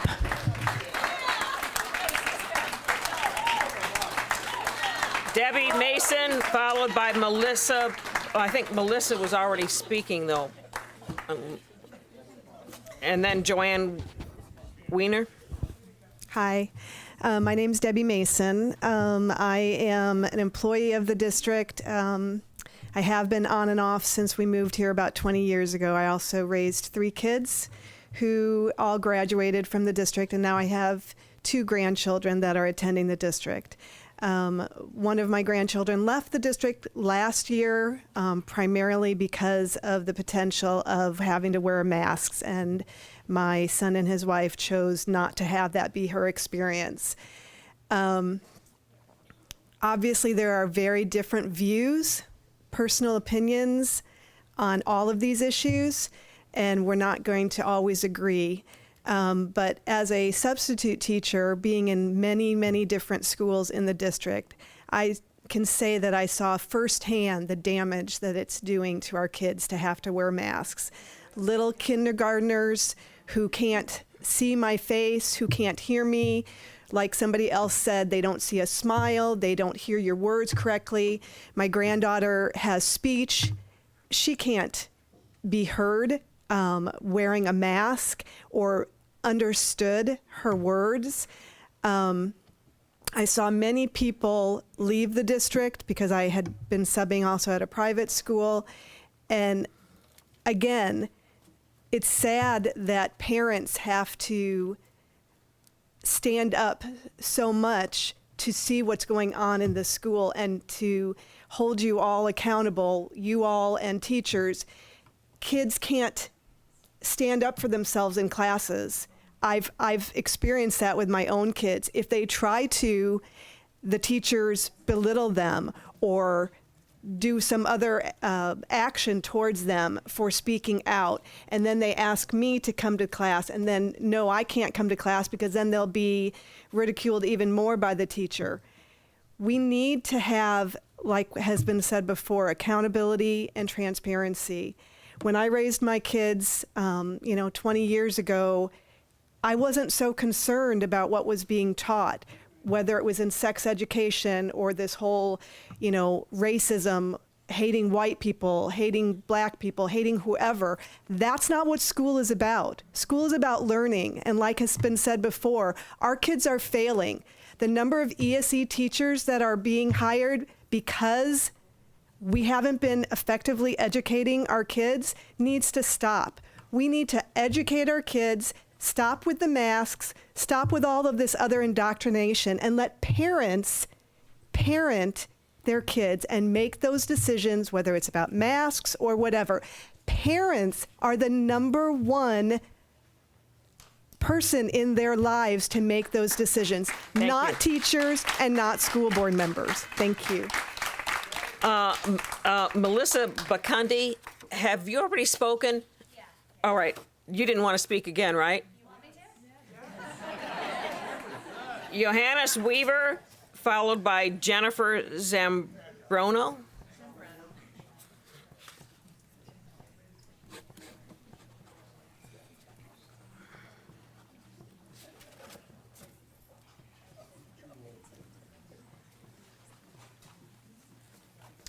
Hello, my name is Johannes Warner.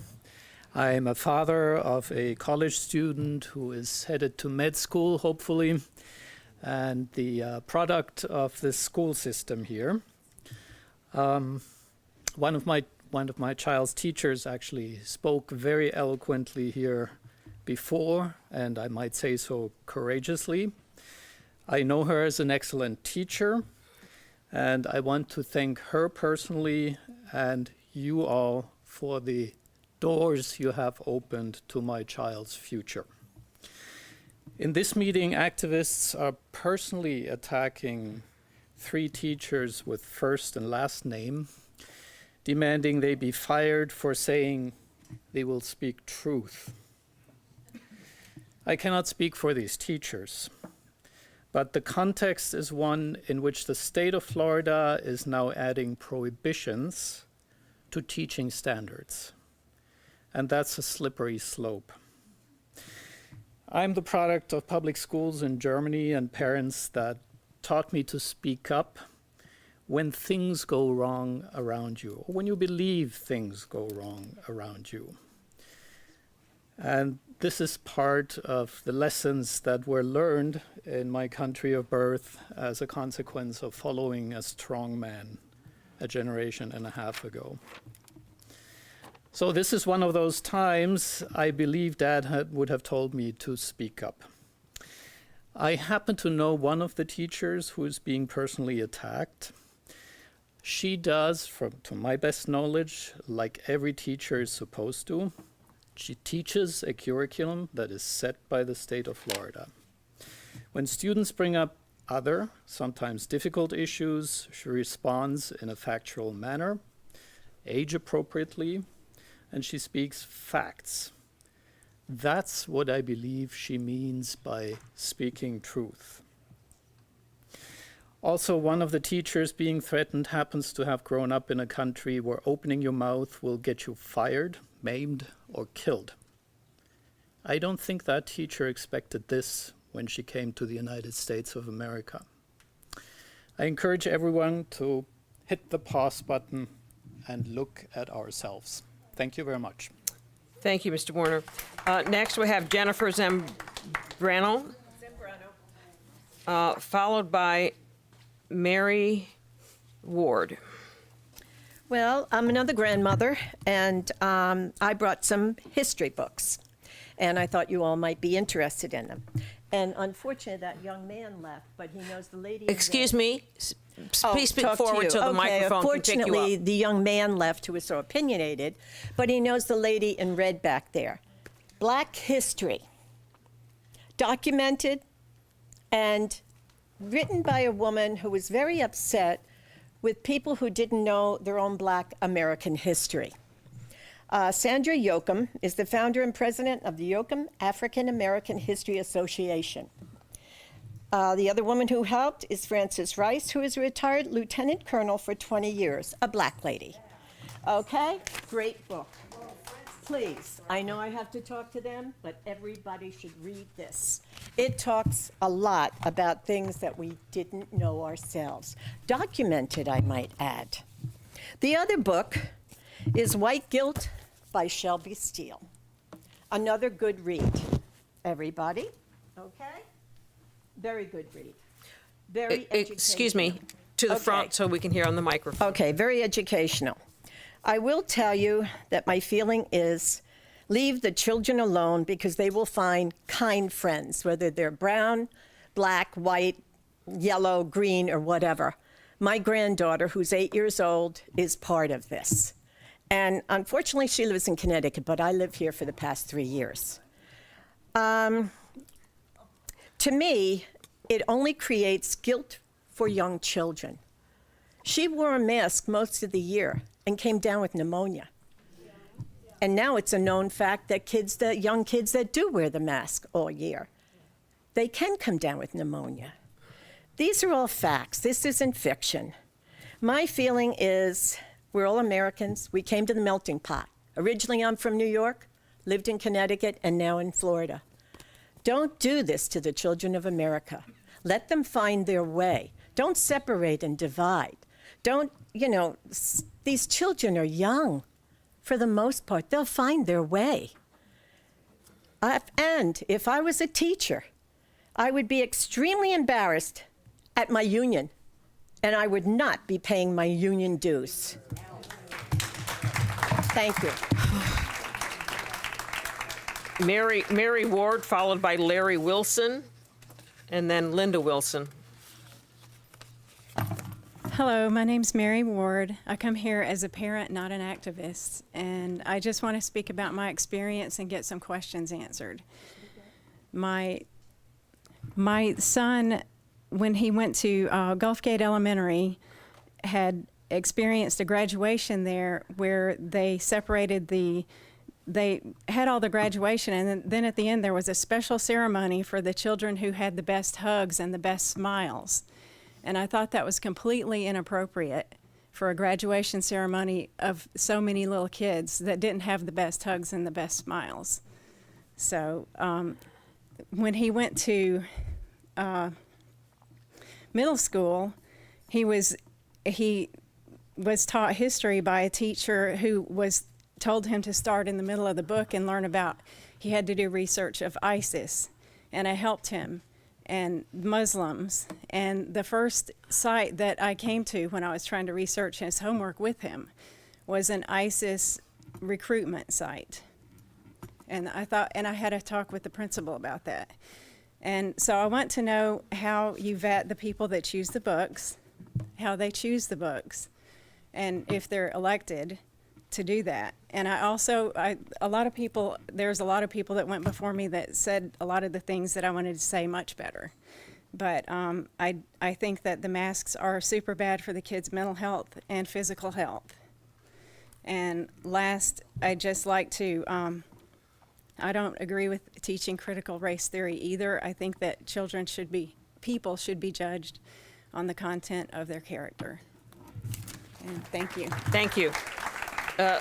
Larry, and then Linda Wilson.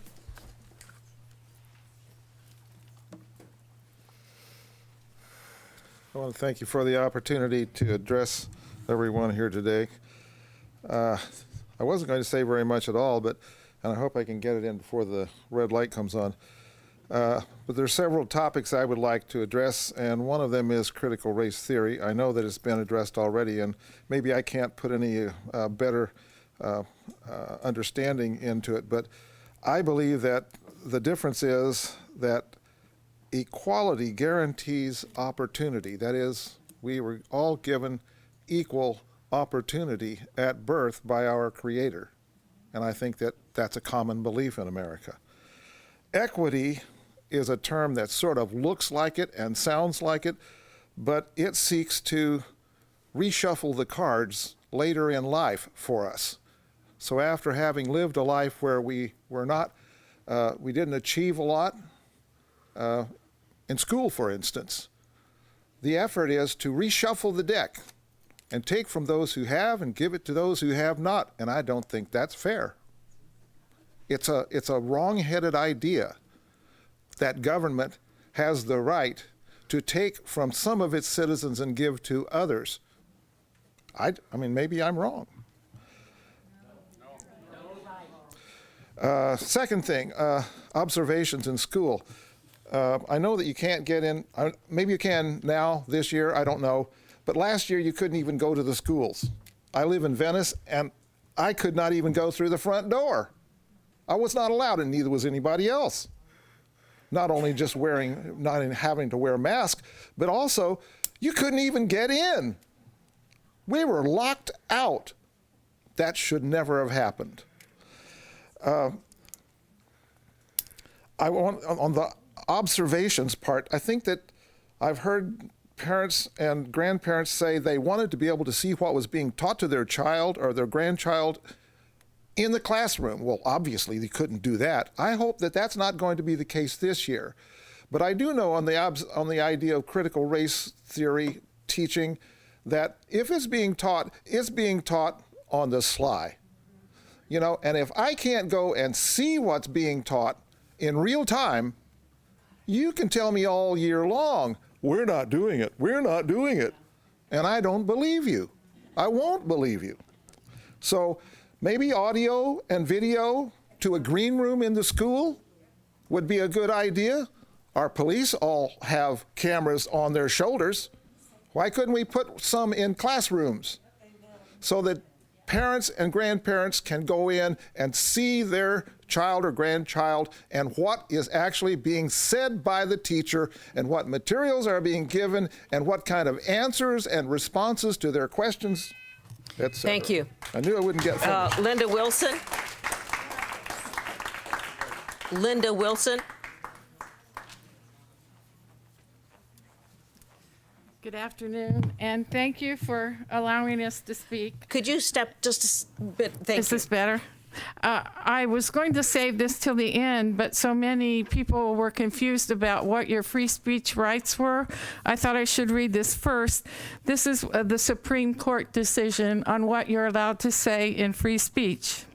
The right to speak freely and to promote diversity of ideas and programs is therefore one of the chief distinctions that sets us apart from totalitarian regimes. And the reason I wanted to say this is because when we first started here, so many of you up there said, oh, you can't say that, you can't say that. That's not true. In America, you can say that. Accordingly, a function of free speech under our system of government, which, by the way, is a constitutional republic, is to invite dispute. Do you understand? You don't run from it, you run toward it. You talk about it. It may indeed best serve its high purpose when induces a condition of unrest. So don't be afraid of unrest.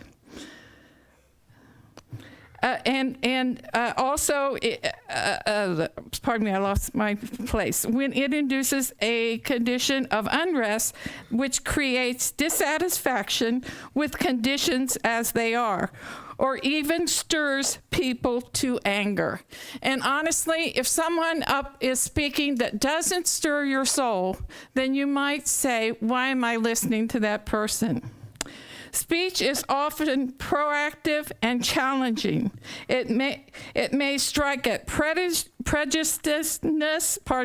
and preconceptions, and have profound unsettling effects as it presses for acceptance of an idea. Okay, the reason I came today was because we were asked to come and speak up for our community. I'm a retired teacher from the district, and I wanted to say to the young teacher before, yes, I've been in the classroom very recently. And sadly, what I hear him say were information that I didn't know that obviously is real, but is that the center of our democracy? What is the center of our democracy? We're the only country in the world that ever always tries to elevate and always tries to do the right thing. So if we want to come out, I could spend the whole time talking about what BLM and Antifa did last summer and how they've hurt. Thank you. But I won't. Thank you. That is the end of our citizens' comments. You should have turned your card in. Well, yeah, we do them through the. I will go ahead and take this card. Normally, after the meeting starts, we don't take additional cards. You'll have to give that to me. You have mine in there? Okay, we'll follow the rules, and I'm sorry. No, I'm asking you. Do you have mine as well? Okay. Meeting that you didn't set any rules. I said you needed a workshop because you have said we cannot speak. You shut the door on us and you say at this time, but where is that in writing? It is nowhere in writing. So do not dismiss that man and let him speak. I was letting him speak. And no, we don't take public comment at workshops. We take public comment during the public comment portion of our board. And this is David Wetzel and I guess Jen Simon had also requested to speak. You two will have the 3 minutes. Go ahead, David. Okay. At the end of the day, it is up to you as a parent to be involved in your child's education. Sit down with them every night, have a conversation about what they learned, and teach them right from wrong. The curriculum does not determine what your child learns at the end of the day about being a kind human and treating others with respect.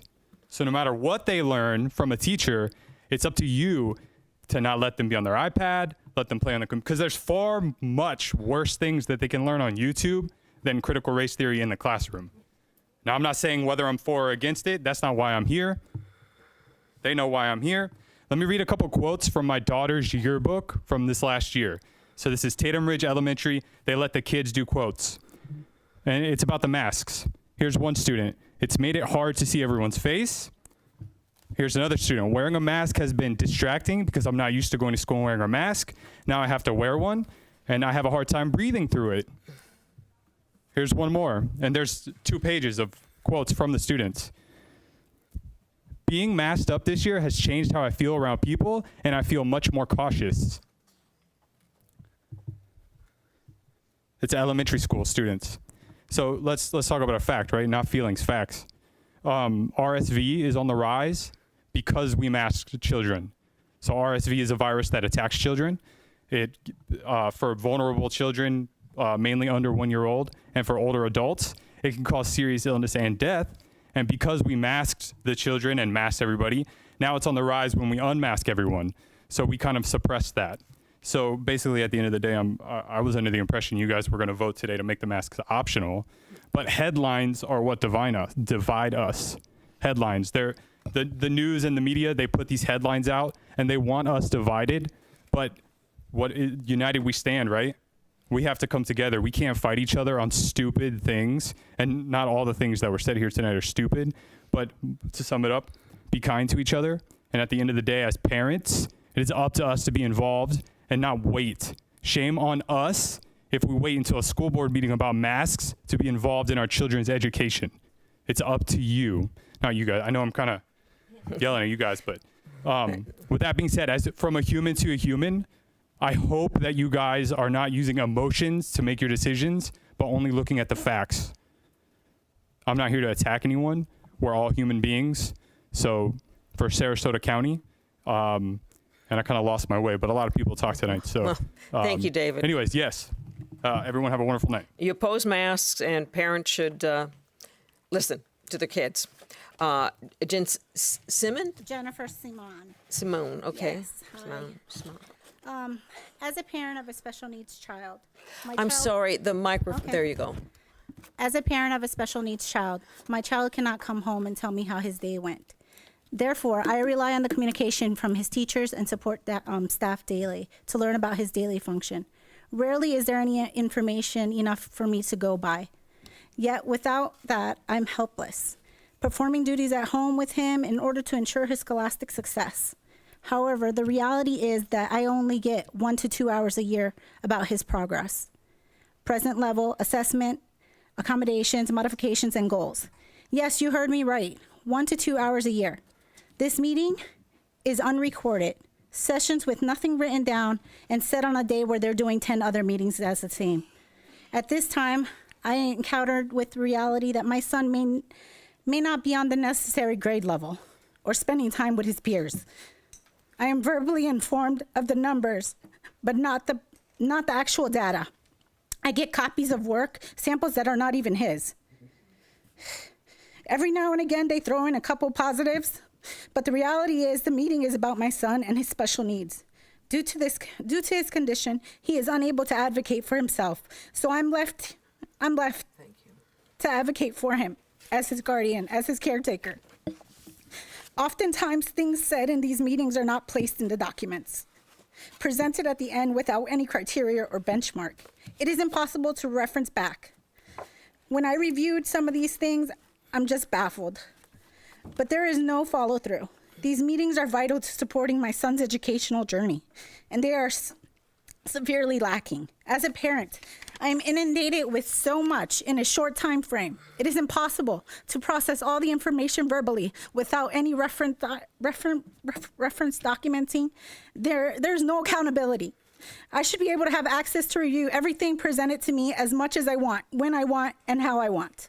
Until you can say you've been in my shoes, standing here before you as a parent of a child with special needs, you can't say you're doing everything in your power to help. Help is making this change. In order to correct backward systems, these IEP meetings need to be recorded and written documentation provided to the parents. These children, IEP meetings need to be clearly outlined with benchmarks, including to establish identity, areas of progress. Otherwise, it is impossible to adequately identify shortcomings from my child or the teaching or the staff or changes. My son is becoming just another statistic in a dramatically increased environment.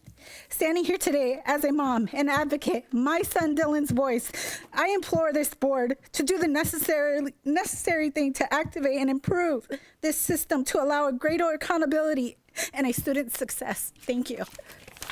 Thank you. Yes, Sonia, if you and Chris, if you can, thank you.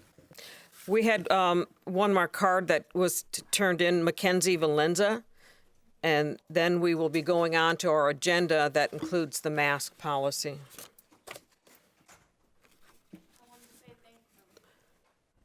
Am I good? Okay, Thank you. I wanted to say thank you for allowing me to be up here.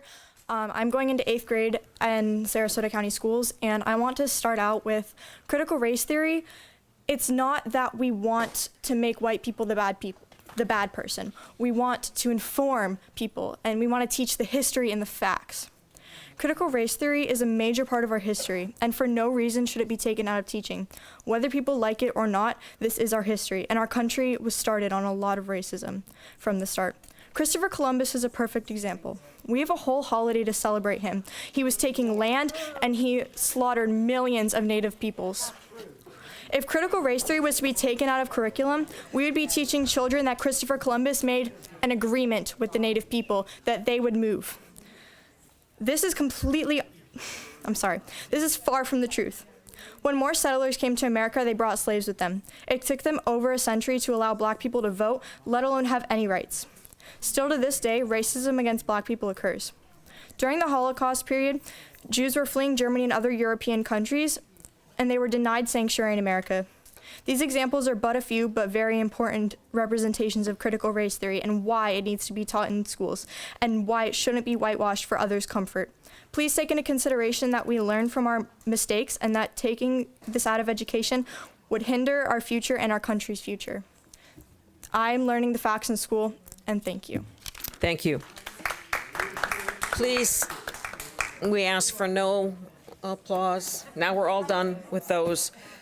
This time, did you want to discuss the critical race theory in our classrooms and what curriculum we follow or how someone could access that? Thank you, Madam Chair.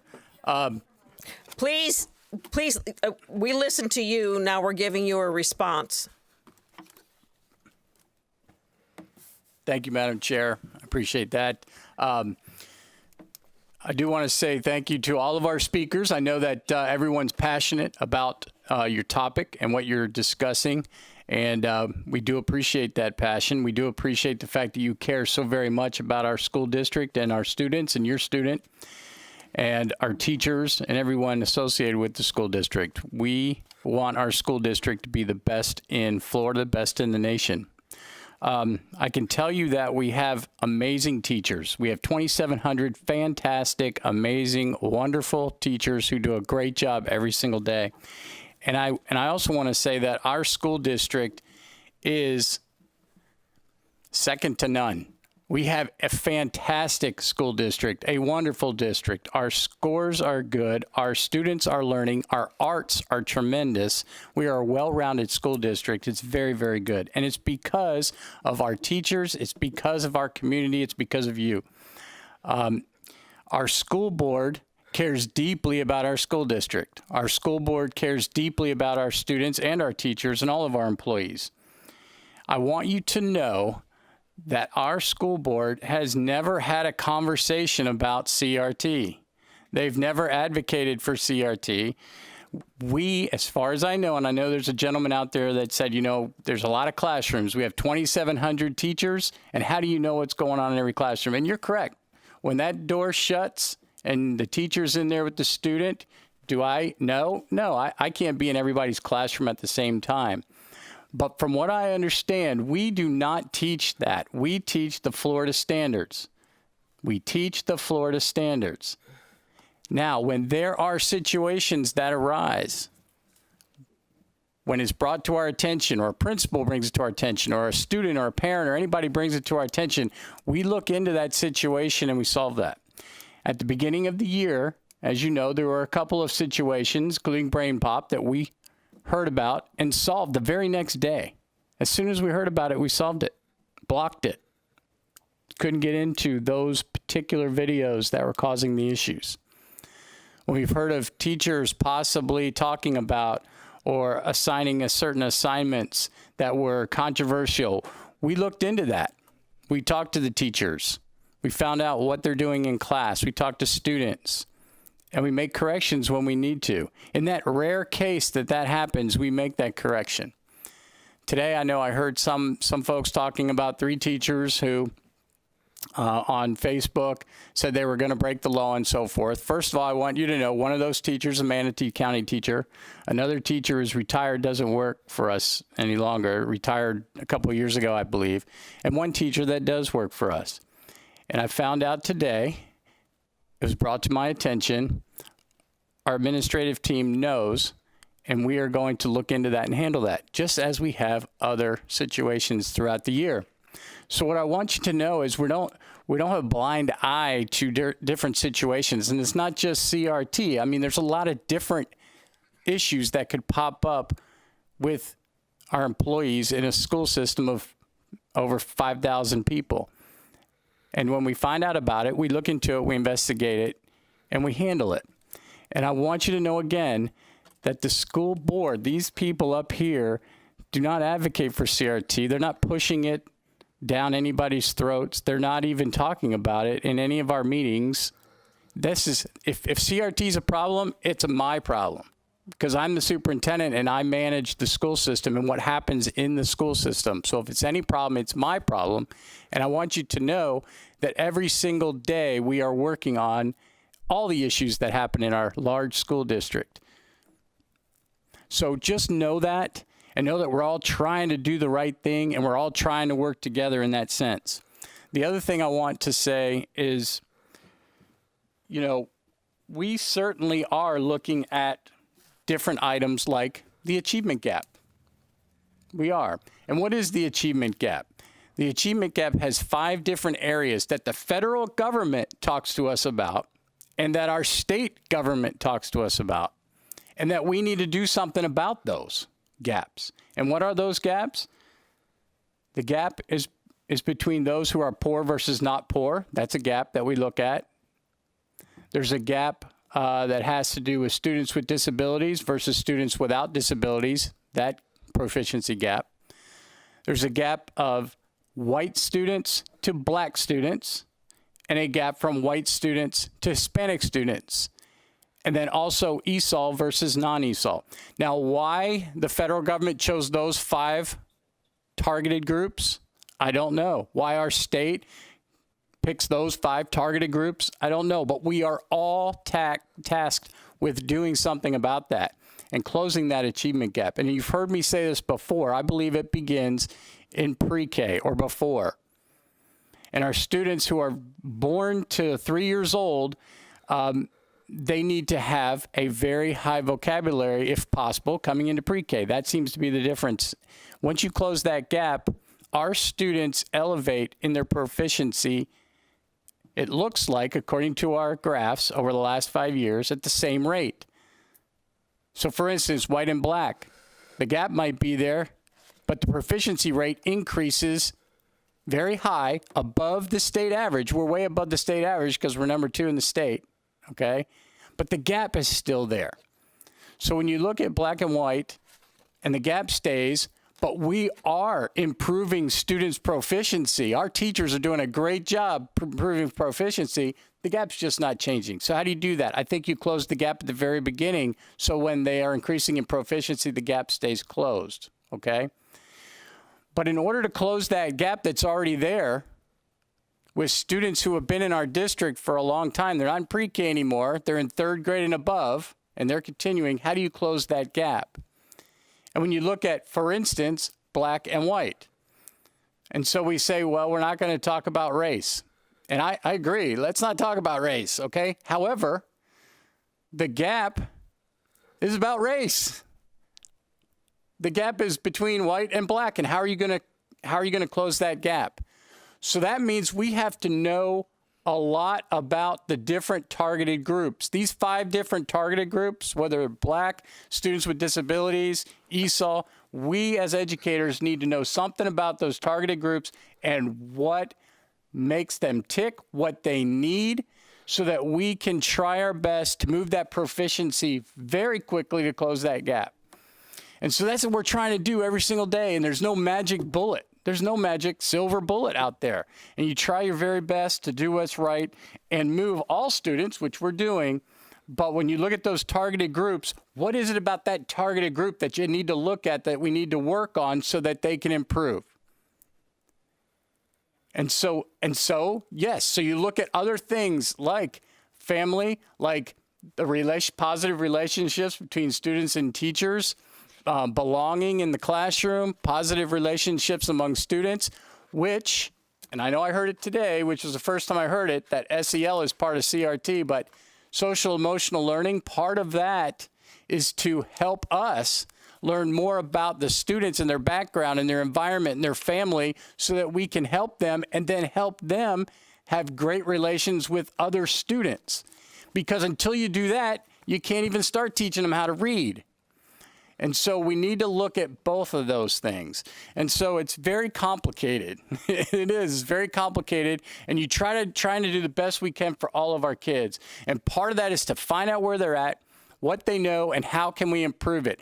What is going on with your world? What's going on with your life? How can we have a caring relationship between the teacher and the student so that students want to come in and be engaged every single day and work on the curriculum that we have? And again, we use the Florida standards.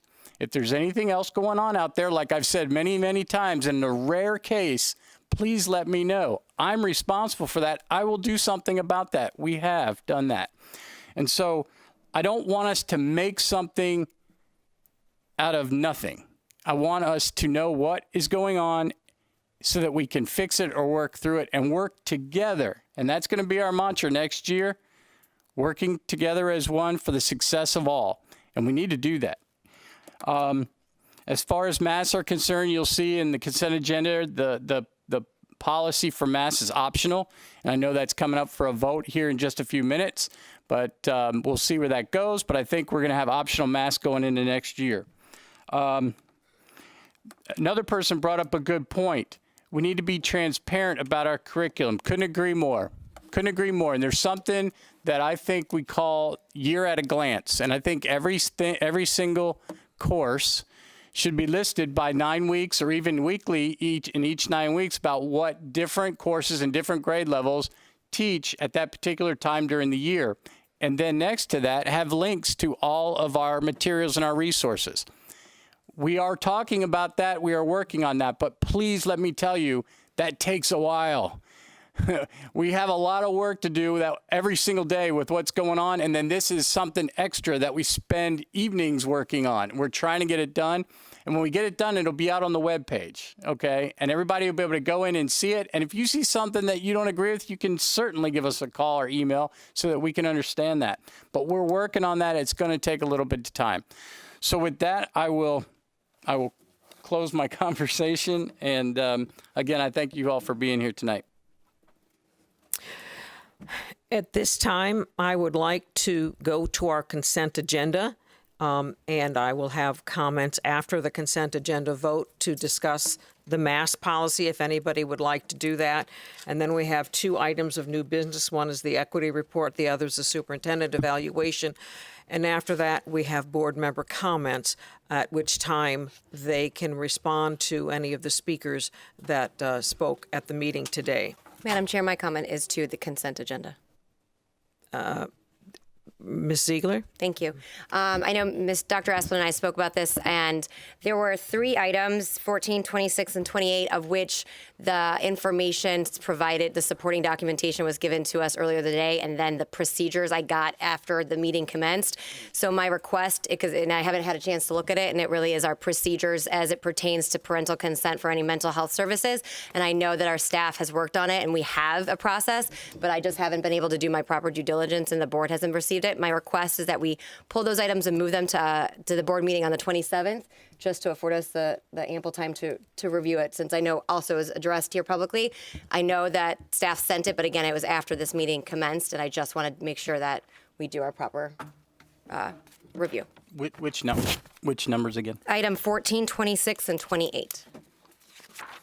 Okay, the only thing I would ask is, our staff out here, are any of these time sensitive that need to be approved today because of a contract situation that would cause a problem? I can read it real quick. One is the approval of the contract. I'm waiting for it to load. For mental health therapeutic counseling services between First Step of Sarasota. 26 is the approval of contract between First Step. They're all First Step. I think it's all First Step. 28.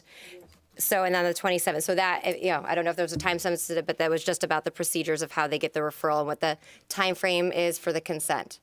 I know you sent it to me. I just haven't had a chance to look at it while the meeting was going on. Ms. Jackalone?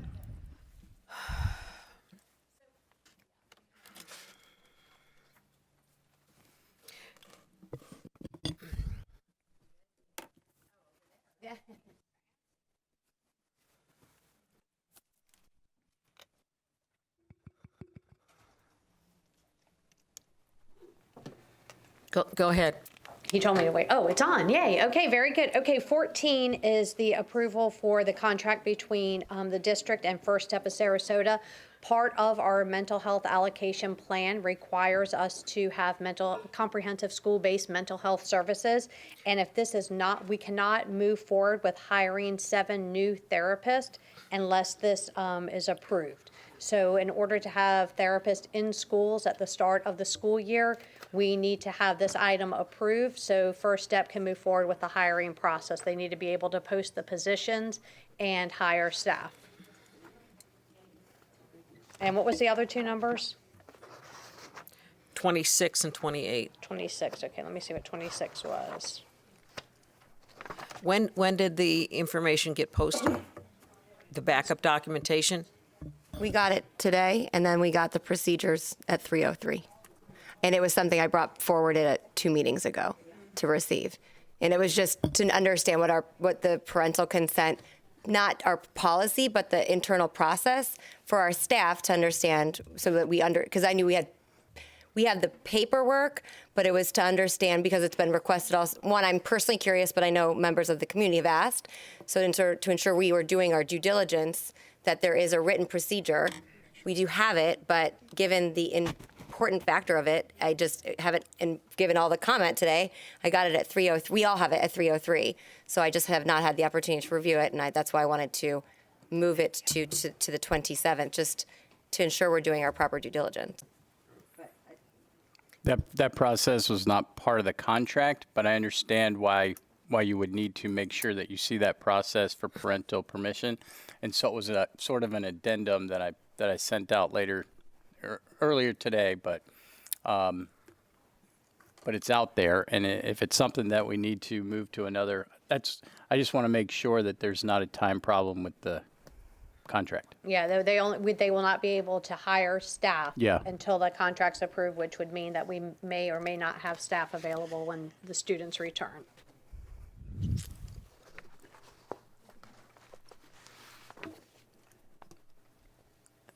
Is that the same on 26 and 28? Let's see what 26 is. May I speak, Madam Chair?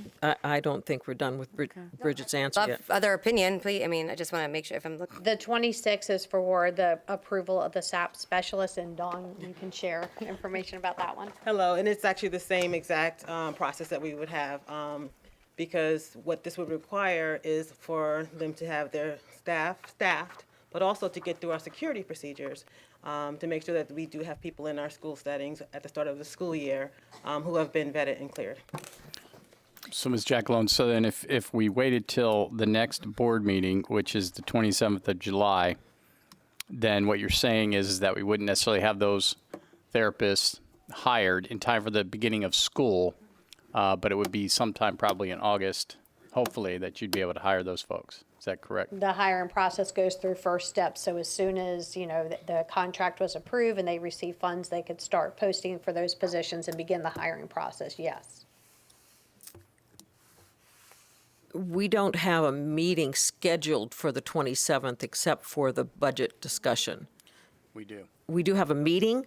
I thought it was a workshop. Yeah, we had to, we needed to have a meeting. Yeah. There's... I don't know, Mrs. Rose had some, if there's something else that I'm looking at that love other feedback. May I speak? And your concern isn't as much with the contract, but the procedure that we use to refer students? It's a little bit of both. I mean, within the contractual language, there's the reference of, we're talking about mental health and very important services, and the contracts and the partnership is important. But again, there's procedurals and safeguards internally that I want to make sure that I know members of the community have also raised concern of. I know we have them, I just haven't had the chance to look at them, and it was not out of absence of requesting, it was requested. Karen Rose? Thank you, Madam Chair. I got the clarification from Mrs. Jackalone that it's not our staff that we're hiring. It is actually First Step that would be doing the hiring, correct? Yes, ma'am. Because we keep referring to us doing the hiring, and I just wanted to make that clarification. And highly prioritize the support that our teachers need in the classroom and that our students need. Having been a behavior specialist and a principal, I can't negate that. I think that it has the highest quality and the most impact if we're working hand in hand with our community. And I know there's an awful lot that you and all of our staff are working on at a rapid rate. It sounds like we might be able to make some clarifications in the community with those permissions, the things, the due process. I think there's a lot of communication that occurred today at the school board meeting, and we need to give our students and our teachers and our community the highest quality we can, and take a little time and be very visible with what we're doing and clarify the things that our superintendent did. Some of that clarification in what you just addressed. But I think that we would do justice for our overall success if we were very diligent with that in the next, before we approve these things in the next school board meeting, because yes, we've had a chance to review it, but there's concern out there, and I want to validate the concern without invalidating the work that you and your staff have done, and the importance of providing support in ways that our community trusts us, and we're being very transparent with it. I need either, well, I guess Mr. Edwards, but at some point we're going to need either a recommendation to pull it or a motion to pull it, depending upon, it's Mr. Edwards? Of the three things and first of all, let me say that I'm not a fan of getting things late. So I share that as a concern. But I read the document ahead of time, and I knew it was on the agenda, and I understand that you need backup. But we've already are in contract with First Step, and we already have those mental health professionals on board. And as far as I can tell, it's in addition to what we already have in contract with them. Is that true, Deb? This will be to continue the contract for the upcoming school year. Right. And so nothing's changed. The contract will be the same, but we're adding 7 additional staff members. Right. We're hoping to add 7 additional therapists for our middle schools and our high schools. So the contract that we had last year is increasing this year to include those staff members. Okay. And then, which I think is a good thing. The one thing I did hear that I think does need clarifying is in and around those mental health professionals, we never refer our young people, our students, to mental health professionals without parent consent. So that never happens. That's correct. That is correct. So I know that came up, but I just wanted to add that as clarification. We would never do that. So I need to say that as well. If it's okay, I mean, I guess a compromise to me is that I'm happy to make a call to First Step and sort of encourage them to move forward with their recruiting processes if it makes my fellow board members more comfortable to review their documents. But I think everything's exactly the same. Dr. Asplin? Did you want to make a motion to pull it, or do you want me to? I mean, I could recommend that we pull it. I know that we just won't have the counselors in there for the first day of school. I guess that's really stinks. It puts us in a tough spot. And I think to Mr. Edwards' point is that thank you for those clarifications, and that it's a continuation. I think that in the midst, and to Mrs. Rose's point, in the midst of what we're hearing, I think that's important that we illustrate our ability to do the due diligence. And it's not so much about, it's not First Step at all. It's just making sure we have processes in place. And that was just verifying it, really. Some gentleman said trust but verify. And I know that our staff works hard. My concern is I don't want to hurt the ability for us to provide that. I mean, I don't know. That's, to me, this. Well, we do. We have processes in place. We've had them in place for a long, long time. Correct? Yes, sir. they're in place. And I know that the board wants to see those documents to, as you say, verify. But I can tell you that they are in place, and you have them.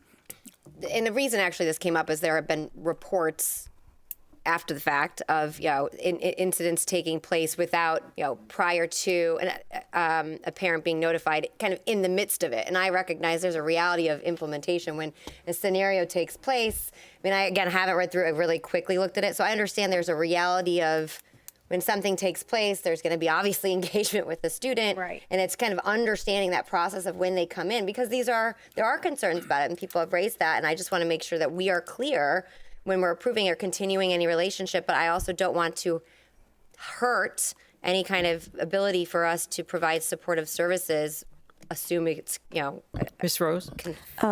Thank you, Madam Chair. I think that just to reinforce what Mrs. Ziegler is saying, that we're going to get the greatest quality by being as transparent, slow down a bit, make sure our community, our families completely, totally understand what we are doing in those processes. And I'd like to make a clarification, because I think there's confusion and legitimate out there with it.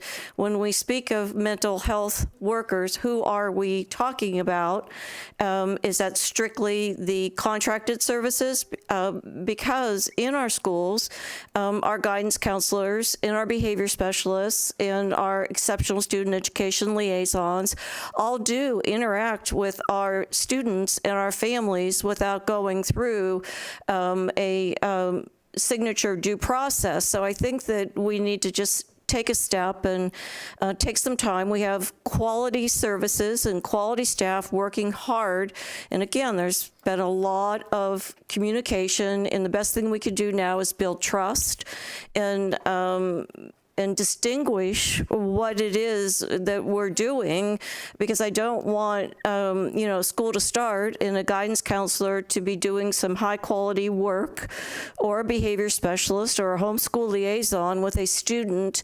And is it the same or different than the mental health counselors that are working through our contracted organizations? And there's nothing more powerful than communication, trust, and clarity when we are optimizing the stellar services that this district has to offer. Ms. Goodwin? Well, I'm concerned if there's not any changes to these documents, particularly if it's a continuation of what we've done in the past, I'm maybe would be okay with going ahead and going forward with it. But if we have more board members who are concerned about that, 2 weeks is 2 weeks. I think we just let it go for 2 weeks. We can pull it, we can make a motion, or we can just pull it. I don't think we really even have to make a motion, do we? I'll recommend that we pull it. Approval. Just pull it. Yeah. And pull those items, and then we'll bring them back on the 27th, and we'll be in a greater position to make sure everybody is clear, on board, and ready and willing to go. Okay, then Good with me? Dr. Asplund, are there any additions or corrections to the agenda? Hold on. A second. Yeah. Yes, an addendum was added to item number 7, the instructional classified personnel report. And you wanted to pull? Oh, and I wanted to pull numbers 14, 26, and 28 to be placed on a future board meeting for approval. Is there a motion? I move that we approve the consent agenda as amended. Second, anyone? Second. Please vote.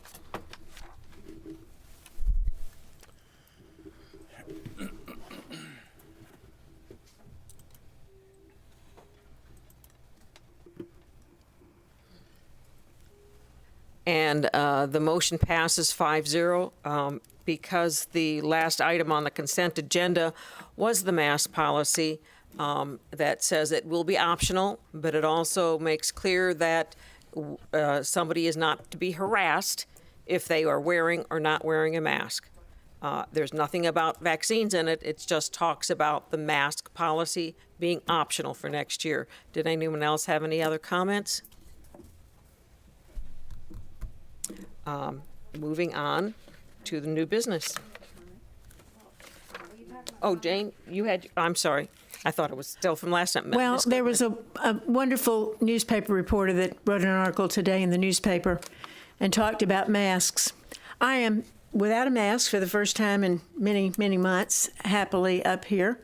But when I referred to changes to our mask, I meant in the future. If we have the Delta variant that continues, if we have cases that escalate, we may look at other things such as the CDC guidelines, and we may look at the disparity between those vaccinated and those who are not. I think it's important for people to be vaccinated who can be vaccinated, but that's my opinion. That's not fact, and we all know that.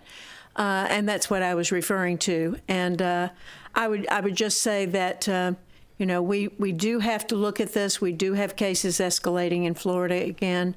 And there are going to be situations, as we have in the audience here, and situations where we're in large group settings when masks may be appropriate again. But that's left up to the individual. I'm delighted not to be wearing a mask today. And I think that our students will be happy to know that it is optional. And we had planned to do that all along, and I had a conversation with the superintendent as recent as yesterday, and we talked about this. And for this moment in time, this is our policy, and this is what we have recommended and what we will abide by. Ms. Ziegler. Thank you. Well, I appreciate you addressing that. I will tell you, I almost fell off my chair when I heard that from the reporter. Obviously, I don't talk to you, but I'll first and say I am so glad to see that this approved, that it's optional for next year. But where I think I just really want to reiterate, and this is deeply personal to me as a school-aged parent, where masks played a very significant role of now a very public situation with where my daughter goes to school. I felt it still makes me upset. I feel for the parents who read that, and the stability and certainty of what our plan is so important. So I just want to make sure, that that I understand as we look at the Delta variant and such. But for parents to quickly I know that there's a variety of opinions, but I think the vast majority want to see that there's an option. So we have approved that, and I'm very proud of our district for that. But dangling that potential out there is very concerning. I got so many emails from parents or posts, what have you, and what breaks my heart is that so many were very much in the same position my family was, where they love this district, but they are terrified that if it were to change, that they have to find somewhere else to go. So I just want to recertify to the families of this district that they can rest assured that there is stability and that they won't be in a panic looking for where their children can go. Excuse me. Thank you. To those parents who emailed, and there was one or two that spoke tonight that are concerned that we are taking away the mandatory masks, I say that we looked at the numbers and the facts, and it did not appear when you followed our dashboard on COVID that it was spreading within the classroom. And in addition to the children were primarily asymptomatic or mild symptoms. If those things were to change, I mean, if we were seeing children that it's, going through classrooms and kids are going into the hospital, of course we'd be looking at that. We care about the kids, but we need to look at facts, not fears of a mask, not fears of not a mask. We need to look at the facts, and we will watch those facts because we will continue. My understanding is we're going to be continuing the dashboard, Dr. Asplin? Yes, ma'am. So we will be able to follow when the masks, without the mask, what happens in our schools. Vaccines are not required, but they are suggested because if a student or teacher or staff is vaccinated and come into contact with somebody who tests positive, they will not have to stay home from school. They will not be quarantined. If you do not have a vaccine and you come into contact with somebody who is testing positive, you must stay home for 10 to 14 days. And that doesn't change. And so those parents who want to see their kids staying in the school, you know, and not have to quarantine, they might want to take precautions, be it social distancing, vaccine, masks, or whatever. But we do not want to see large numbers of our kids being quarantined this year. And hopefully that won't happen. But we will be watching those numbers. But they'll be there. They'll be there in black and white on our screen. Ms. Rose. Yes, thank you, Madam Chair. I just wanted to recognize community members that are getting engaged with the board, regardless of your side or your presentation. I thank the board that we've all come together and listened to everyone, and very much appreciate that. The engagement is always good, and our superintendent for addressing issues as they come up. They have come up, and we've recognized that, and he has immediately addressed it and will continue to do so. So everyone, please work with us, speak to us, and we're here for you. And thank you to you, and thank you to our superintendent and all of our board members. Ms. Ziegler, you have another comment regarding the sorry, and I won't. consent? Sorry, my waterworks are done. Sorry. Anyway, no. When it came to the when it comes to quarantining, and I don't know if we've worked this out or this is a future discussion. If you aren't vaccinated, and again, Dr. Superintendent, if you want to move that to a future board meeting, I'm not sure if that's been ironed out as far as how we're doing that procedurally. You are correct. That has not been ironed out. I just want to be clear. But I'm glad you brought that up. We were on the line today, or Mr. Dumas actually was on the line today with Michael Drennan to just talk about what that's going to look like going into next year. And then from that, that spawned some other conversations, you know, about makeup work and how we're going to service our students, because we won't have the remote learning this year, the concurrent teaching like we've had in the past. So we're working on that. That'll take us probably a week or so to come up with, and then we can talk about that maybe at the next workshop. Okay. And Madam Chair, you mentioned, I know we have 2 more new business items and just general comments. You would like us to wait till the end of the meeting? Yes, for general comments. New business. Item 56. I move for approval of the Sarasota County Schools Annual State Equity Report.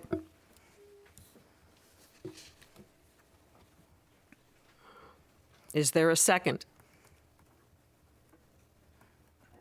Second. Any comments? This is a state-required report, and I think Dr. Asplund talked about it earlier. And equity is to make sure that we provide access and opportunity equitably to all students. And equitably isn't necessarily the same as equally. It's based on their needs and required. Anybody? If I may, Madam Chair, the 3 main areas on the equity report, first of all, it's yearly for approval. The 3 main areas were the target groups such as white, black, Hispanic, those target groups, and the numbers who are in advanced courses and their participation in advanced courses. The other is diversity of our employees are looked at every year, and we have to come up with procedures and processes that we are going to have in place for the year to increase that diversity. And then also in athletics, it's the equity of boys athletics and girls athletics across our district in our schools. Ms. Ziegler, did you have another comment? Yeah. I think that, thank you for explaining that. There was just a lot of questions around that, and I know that we had a workshop on it. But again, this is required by the state. It has been since 16 maybe. So I just wanted to clarify that I know that this is a topic also in addition to this, but this is completely separate from any other. Is that accurate? Okay, thank you. And as Dr. Aspin said, the diversity of our employees, which someone spoke to earlier, that is something that, and it was in the consent agenda, that is something that we have to do. It's required by the state. Ms. Goodwin. Well, I just want to say thank you to Dr. Moore, because I know that she worked really hard on this, and she's been in this job for a very short period of time, and she's certainly done great work. And so thank you, Dr. Moore, for this effort. It was a big, thick document, and I'm going to use it as a resource, because I think there are many things in there that will come up over the course of the year. So thank you. Thank you. Please vote.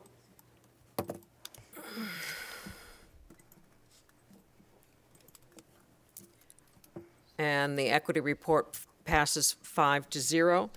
Superintendent evaluation, number 57. Is there a motion?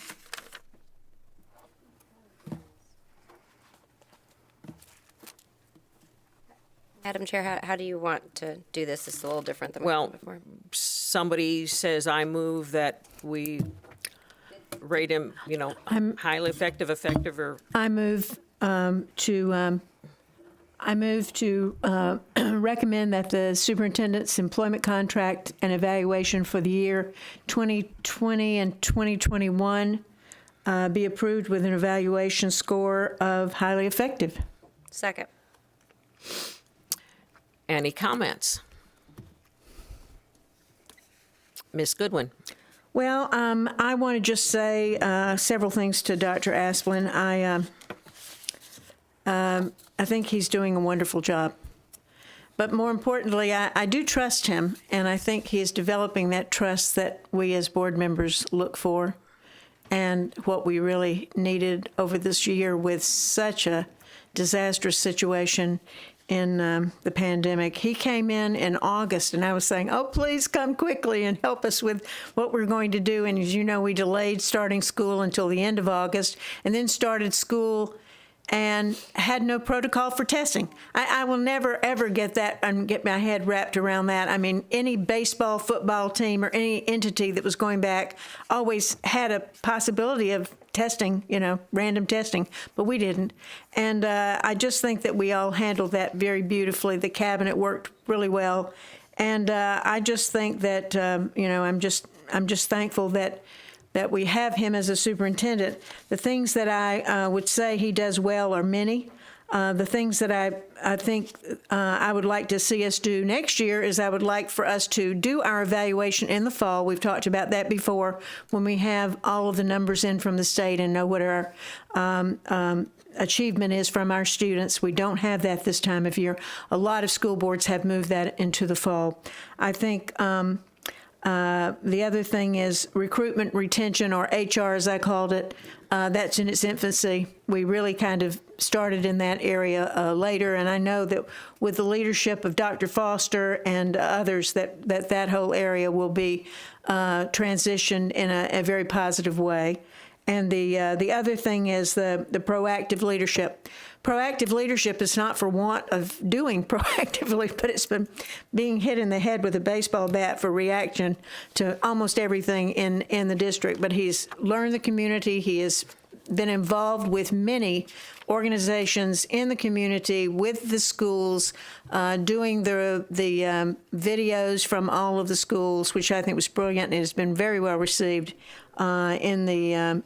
inside our organization and outside. And I just feel that he's done a wonderful job. So I would just say thank you for all your hard work. Ms. Ziegler. Thank you. As I said to Dr. Asplin, this was an interesting evaluation for a number of reasons. The year being the year that it was with COVID, but also being a new superintendent putting together an evaluation after the fact, which is not a good best practice by any means. But it's if you kind of reflect on it, it was get hired and we couldn't get him in here fast enough. I'm sure Mitzi could agree with that.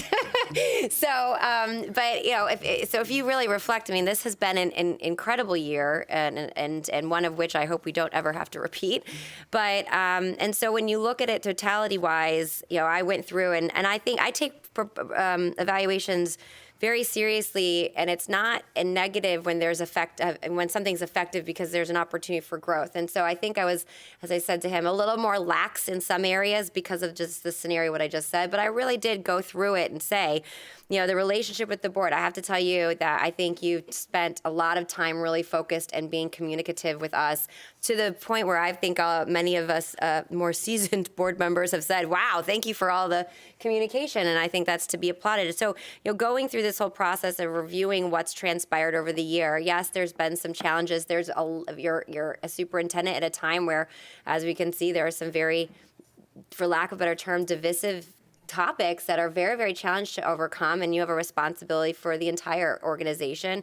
So there's a lot of things that are coming at you at various times that we have to address head on, but at the same time keep a focus on our core competency, which is educating our students. And so I absolutely understand the challenges there.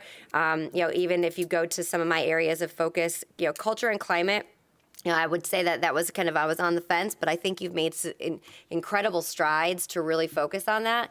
I do think it's still a very sensitive area that is going to require a continued, very delicate approach, and it could teeter one way or the other very quickly. And so, but I don't believe it's for lack of focus and attention to it. I just think it's the reality of where we're at. And what I had mentioned is that I think that similar to, if I think back to like 9/11, where everyone gets on board and focuses on one thing, that we had everyone, and I applaud our staff and educators for doing everything that we could to get through this year, that there were some issues that kind of, not that they weren't addressed, but there was just a focus of getting through each day and making it through with what we were dealing with COVID. And now as that dust settles, thankfully, hopefully, that I do believe there are some lingering issues that will now kind of surface, and that's where I think that climate culture is something that, not that it hasn't been focused upon, but needs to maintain that very delicate focus, because that positive culture is going to be the foundation of what continues, growth for both professional staff, but also students. Moving to, student achievement, again, I recognize this is kind of an anomaly of a year, I hope. And no, we aren't where we want to be, and I know that we had a long conversation about that. And so to put highly effective isn't necessarily something that I don't believe you focused on, but it's just where we came. And I know that there was a slide, and I think there are external variables that are reality, but I don't want to put highly effective because it's such an important area of focus, and I know it is for you. But I think there's an opportunity for us to just keep that focus and move forward.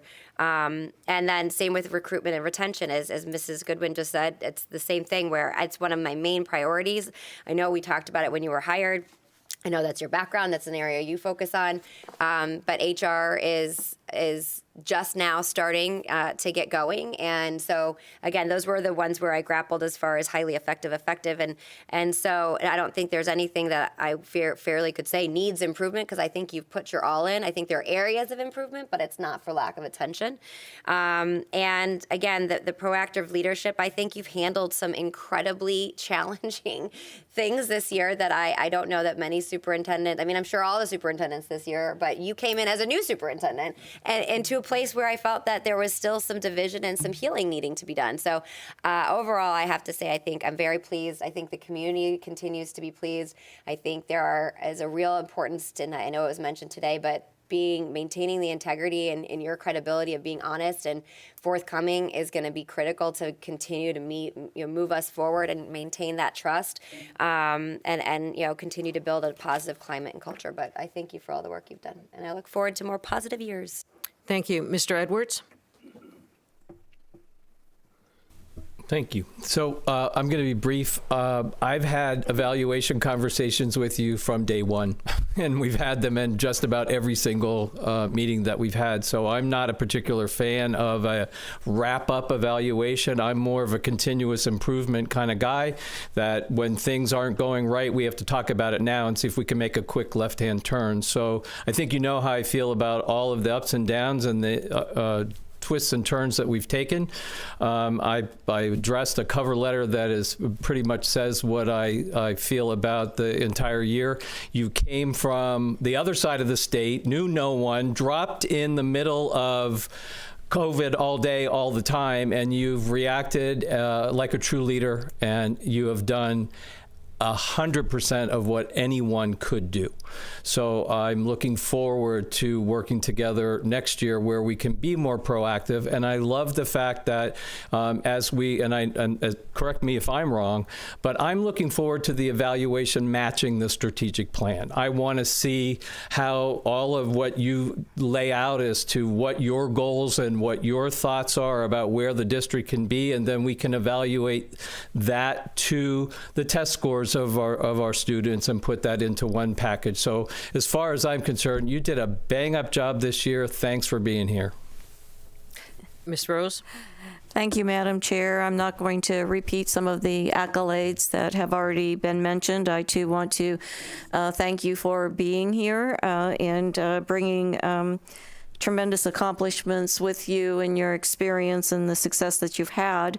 I do want to mention that hasn't been that as board members, I'm sure we are well aware that you work 24/7 on the weekends. There's emails coming out at night on Sundays, and I think that the community needs to be aware of the time that you've put in to this position as a new CEO, a new leader of our schools. I, too, am happy with where we are right now. We have much to celebrate, and much has been accomplished with challenges that have never been faced before in a school system. And I commend you for that and for keeping us together as a board and focused with this new strategic plan. I, too, as Mr. Edwards mentioned it, and Mrs. Ziegler, we all have very excited about that piece. We did have a little bit of a different kind of evaluation, but one that was appropriate, no less. I know that we have room to grow in our trust and our communication, and you are doing that, and I recognize that. Student achievement-wise, I have great aspirations and look very much forward to that being one of our primary focuses. And of course, as everyone has mentioned, we can't do it without adding on to our high-quality staff in that recruitment, retention area, which you have prioritized. So thank you, and I look forward to next year's work. I also want to say, that I'm very pleased with what you've done. In fact, you've exceeded my expectations, and I have high expectations. I'm very pleased with the level of communication that you give, not only with the board members, every Sunday you send out what you're planning to do next week and tell us what you did the week before to see, and we can compare those two every week. And that, that you are available to us and 24/7. And we spent many a night. I guess we just sit there by our computers late at night and do our emails and text and things. So I appreciate that. But you've also reached out to the community, and I know more and more information has been put out on our website for the parents, especially with this COVID stuff and how they can address this and what they should be doing. But you've also done those short videos at those schools and those visits to show the community what these schools look like. And I know that's given some pride to those schools and those people that you've done. And I know that you've reviewed all those district surveys that have been done both by the teachers and the parents, and to looked over where some of those are. And you've held those town hall meetings to hear what the community had to say. But what I felt that falls short of is that I don't think we really got enough input from the staff at those and from the students and parents of the schools. And I'd like to see you go back and have sort of town hall meetings with, not so the town hall, but school meetings, you know, solicit input from the students at those schools and the teachers and the staff. And let them know that, no, there's not retribution. And somebody was saying there's retribution if someone complains. I know that anything I've brought to your attention, there's never been any retribution with staff, and we want to fix things. We want to know about problems, and we want to correct them. It's difficult when people make blanket statements, but when you come with us with specific instances, we will try to fix those. And I really, really appreciate the work that you've done for there. While I think you're highly effective, I think we still need improvement across the board. And I think we'll always need more improvement because we always want to work better. And we appreciate that. And with that, I suppose we can now vote.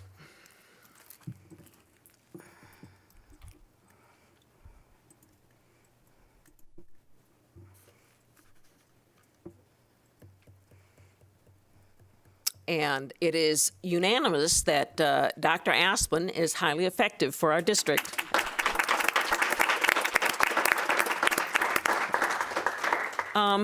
Now is the time for board members to respond to, you know, some of the things that were said.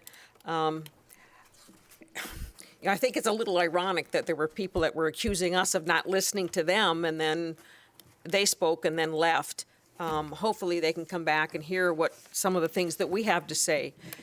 It's difficult to listen and not say, when to say lies, but mistruths are spoken. I mean, we aren't teaching critical race theory. And I know that's being pushed on social media and some of the conservative news shows, and equity isn't critical race theory. Social emotional learning isn't critical race theory. And what the people that are concerned about what critical race theory is if we say whites are somehow inferior or born racist. And I don't think that's something that's happening in our schools. And these teachers who signed this thing, they didn't say they're going to teach critical race theory. What they said is that they would teach, we, the undersigned educators, refuse to lie to young people about U.S. history and current events. And then it said, regardless of the law. And I would hope that our teachers will always teach the truth, because that's very, very important. And we need to do that. And I would prefer that people come to us if there are specific issues. Like someone said, the book, The Hate You Give, we found out about it and we took it off the list. There were some other things. But, you know, and then they talk about a woke and cancel culture. You know, it's a cancel culture when you're trying to cancel the truth being told, too. And I think we need to stop calling names, and we need to stop making our school board meetings political. It isn't political. We need to be putting our emphasis on improving the outcomes for our students. We don't need to be bringing up things somebody said 5 years ago on Facebook. I don't think that, because we got to think, is this going to help our students? That's what we need to be looking at. And, you know, and for those emails and things that went out with the big circle and the X across my face, you need to get rid of me. I've said before, I'm not running again.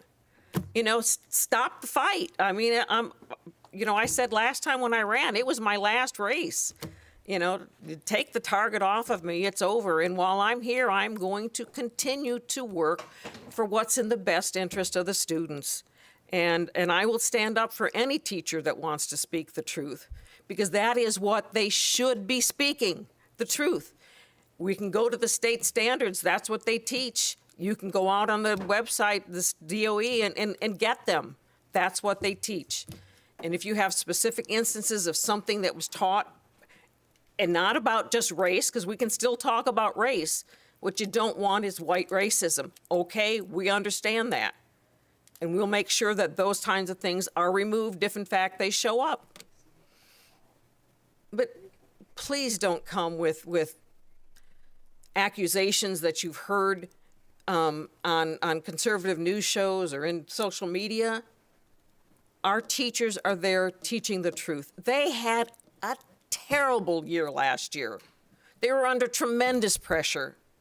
Let's take the pressure off of our teachers and let them teach this year without having to look over their shoulder every time someone wants to go after them for something, because we need to be supporting our teachers who are supporting our students, who are doing things to help them. And that's all I have to say. Ms. Rose, you are next. Thank you, Mrs. Brown. I just wanted to make a request of Superintendent Asplin prior to the next, as an individual board member, prior to the that next meeting, that we provide just a short summary of the transparency and the clarification of what mental health services are, so that there isn't confusion out there. The different kinds of support that we have, for example, whether it's what I believe we're calling the mental health therapists through our outside contracted services versus our behavior specialists, our homeschool liaisons, our exceptional student education liaisons, our guidance counselors who are working daily and diligently with our students and our families, and when permissions occur and what those permissions are.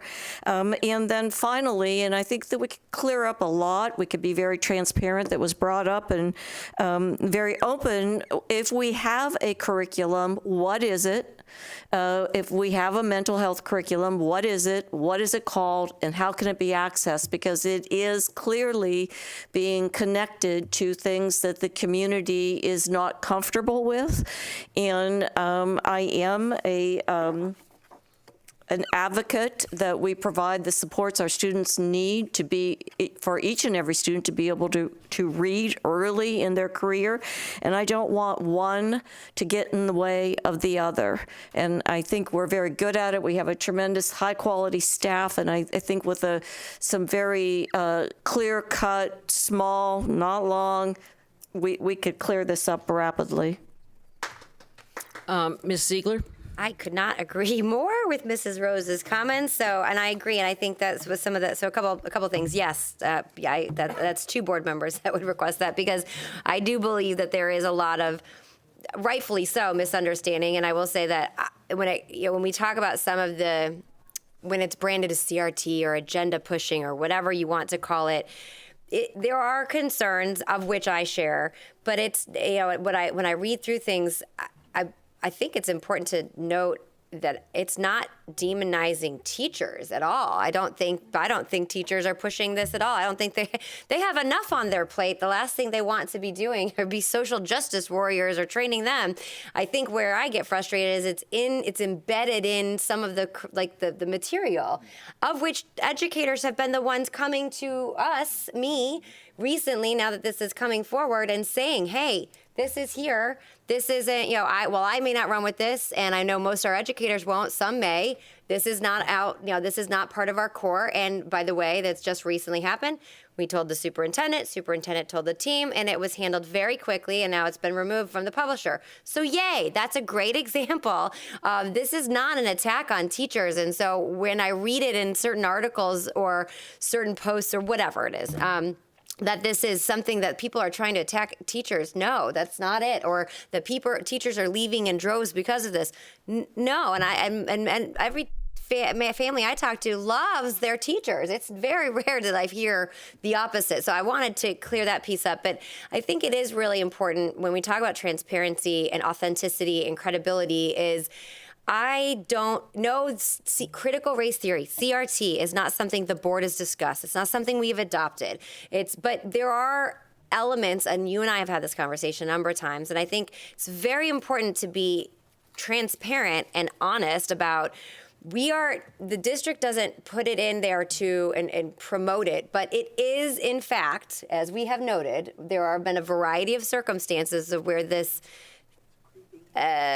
rebranded critical race theory, I can't think of any other thing to call it, is surfaced and illustrated itself. And it has caused alarm, not only for myself, but certainly for families. I know that you have, and I don't want to speak for you, but I believe when they have been brought to your attention, they have caused alarm for you, and they've certainly caused alarm for educators. And so where I think we go afoul is when someone like myself shares the aspects of, and I can give 4 different examples of where, when it's come up, is yes, this happened. You would agree it happened. And then we responded to it. And I know you addressed that, so I appreciate that. But what I don't think is fair is to say we don't have it, like don't talk about it. It's not here. It's not happening. Look the other way. Because I think we erode trust at that point.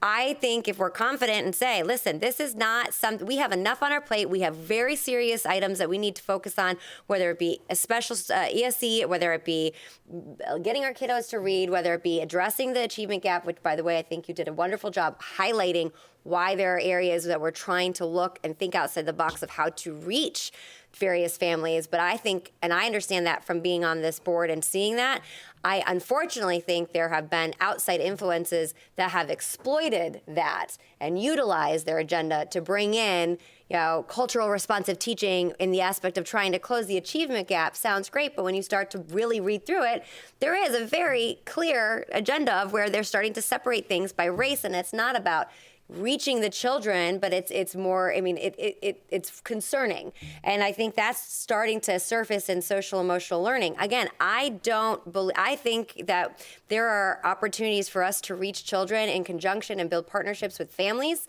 and our teachers, and they do an amazing job. It is frustrating to find these pieces of material embed themselves in and surface because they are a distraction. I can tell you get frustrated. I certainly do. But I think we need to be very honest and transparent about when they do happen. It is addressed, as you've noted, but we can't blanketly say it's nowhere here, it's not there. I think as a community, we need to work together, bring it forward, address it. We've illustrated we can, and move forward so we don't have these distractions. But we can't say officially this is not here when it is. And so we all need to work together as a community to tackle it. Otherwise, it'll continue to be there.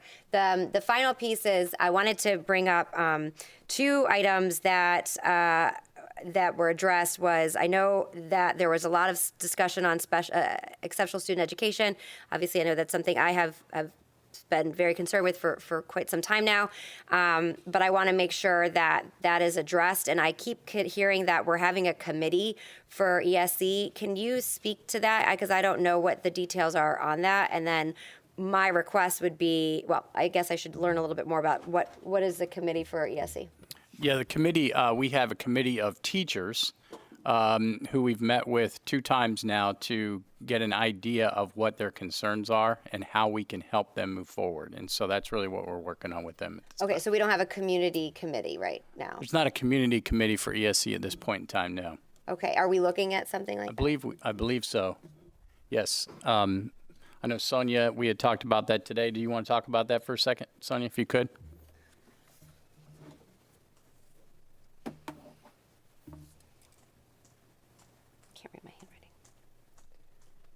Good afternoon. For quite some time, we have been receiving and listening to the concerns of our parents and really looking at problem solving and moving forward and how to focus on instruction and wraparound services. So I reach out to all our schools that have students with disability with cluster sites, and we are going to have a planning meeting with parents that are interested in participating. This was out of the outcome of the corrective action on one of the conditions of parent services. So we have been very working diligent. Some of the parents are here in the audience, and we have proposed two upcoming dates that they're going to select to organize and then open it to any parent that wants to participate in guiding us for parent aligning to parent training, parent resources, and really looking at problem solving and bringing that back to the schools where the students attend, and really looking at focus of instructional practices and redesigning what do they need and how we can continue wrap around the services. So that is upcoming the end of July or early August is a planning meeting. And from there on, we will set our agenda for the rest of the school year. That's in addition to what we provide and have continued to provide on a monthly basis. We continue to provide what we call parent universities. We give our parents choices to attend training informational meetings in the morning or in the evening. We have data of parents that attend. We do a media release through our ESC liaisons, through our schools, to invite our parents to participate, bring questions at the end of the training about issues that they might have, and response to that. So that has been ongoing. This new Parent Advisory Council is planning to really look at instructional practices and how can we continue to improve services and wrap around for our families. Thank you.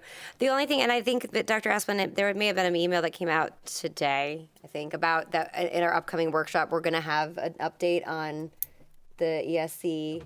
Yes. So, and before, the reason I want, and to be fair to the board members, so because I believe we have an upcoming conversation on that, I would like to propose, because I understand that part of some of the recommendations, or I don't know what the right word to say, the action items from the state were around this. But, when we talk about an advisory council, there's a part of me that, given the significance of this, would like to see it be a board-sanctioned appointed committee when it comes to ESC, so that they could come bring back recommendations to us as well as we move forward. So I would like to see that happen, and I think that with our next discussion, when we drive down or talk to where we're at, we could address that further, but that I wanted to plant that seed because I do believe that that's something that would be beneficial to us as we move forward in a transparent way.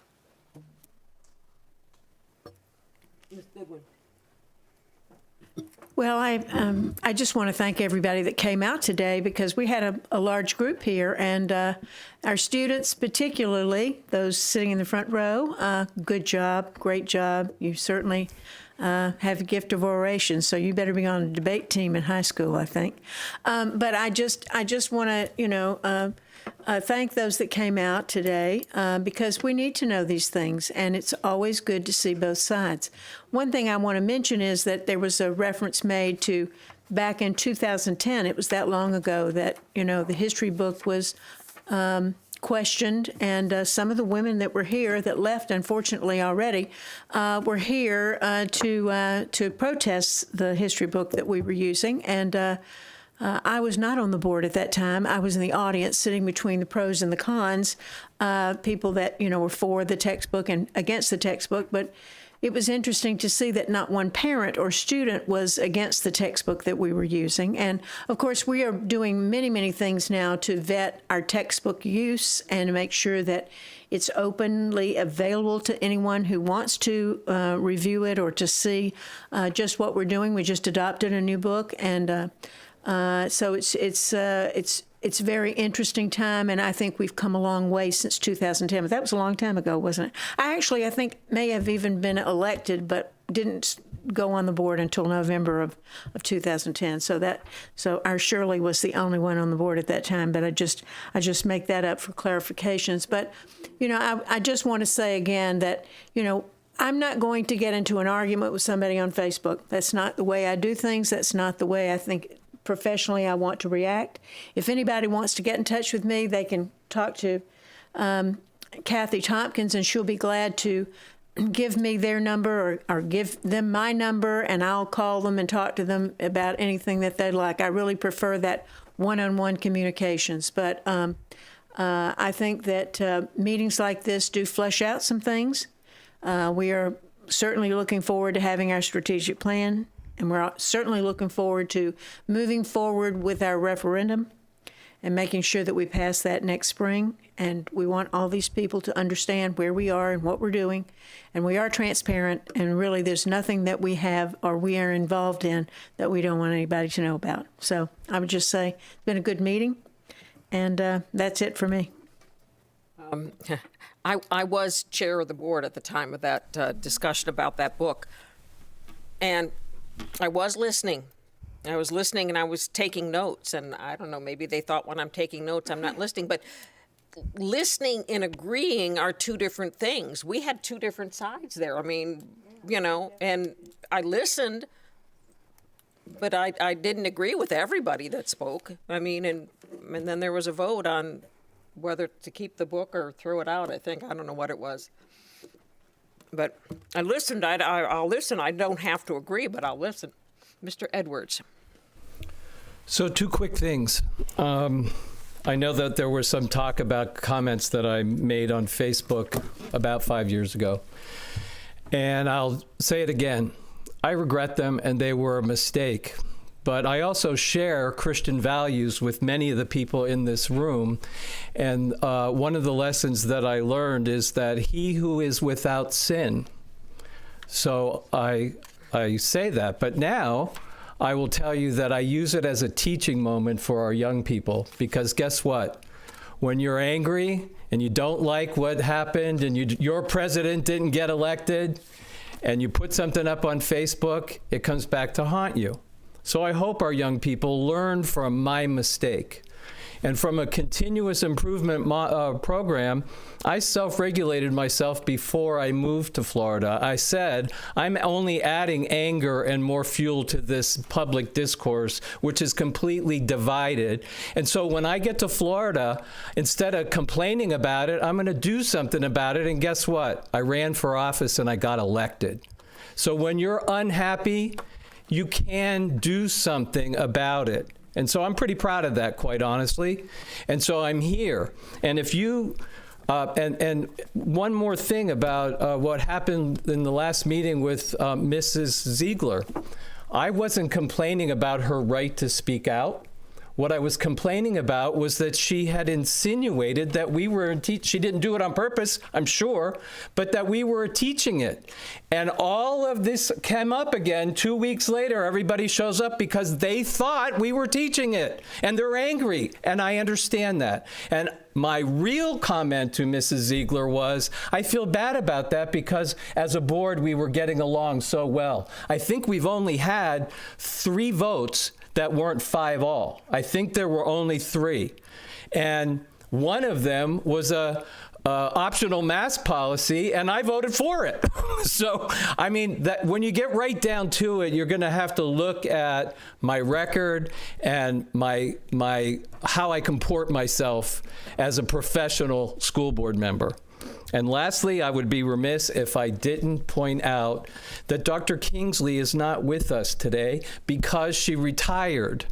And I just thought as a school board that I couldn't not acknowledge the fact that all of that accreditation, a lot of the good things that we, as parents, as students, as school board members, she has her thumbprint on just about everything that is good in this school district. And I wanted to make sure that I said, thank you, Laura. We miss you, and we hope you have an incredible retirement.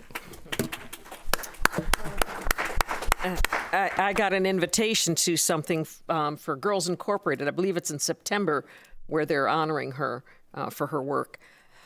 I see no other requests to speak. Oh, I see now to Dr. Asplin. Yes, I just wanted to just quickly tell you, thank you for the kind words this afternoon on my evaluation. It truly has been a pleasure to get to know each of you, and I know we spend time during our one-on-ones just about every week, and I do enjoy that time and getting to know you throughout the year. So thank you very much for that. And I do want to say thank you to our entire school district. I have been going out to schools, and when I see the principals and the assistant principals and the teachers and counselors and the custodial staff and the food service and the hard work that they're doing out in our schools, they do a fantastic job. It's amazing the amount of work that they do. And then our district folks, I want to thank them as well. Gotten to know them very, very well in all of our meetings. And then to our community as well, thank you for welcoming me here to Sarasota. I've met a lot of people, gotten to know a lot of people in a short period of time, and I appreciate all the support, all the phone calls, all the emails, and the hospitality that you have given to me and my wife. So thank you for that. And again, thank you to the board. And I know that this was a challenging year, yes. I think we did as good a job as we could possibly do. And I know things can only get better and better. And as we move forward, you're right. There's always room for improvement, and we will continue to improve every single year. So thank you again. I appreciate it. Thank you. Bridget, you had something to add? I do. I just want to remind everyone that our very own Carrie Johnson is going to be, we'll see, is up in Orlando next week for Teacher of the Year. So everyone, put your prayers in. I think she's well deserving to win Teacher of the Year. I'm very biased, but I think everyone in this audience will agree with me. So everyone root for Carrie, and that's all I want to say. Our next school board meeting is going to be, oh, it's not in here, it's the 27th? The 27th, and it's late in the day, and we got a workshop before that, and I'm sorry, but in the public hearing to adopt the tentative budget is at 5:15. What time is the board meeting? 1. The workshop? I know Kathy has all of that. Well, it'll be on our website. Last page. Do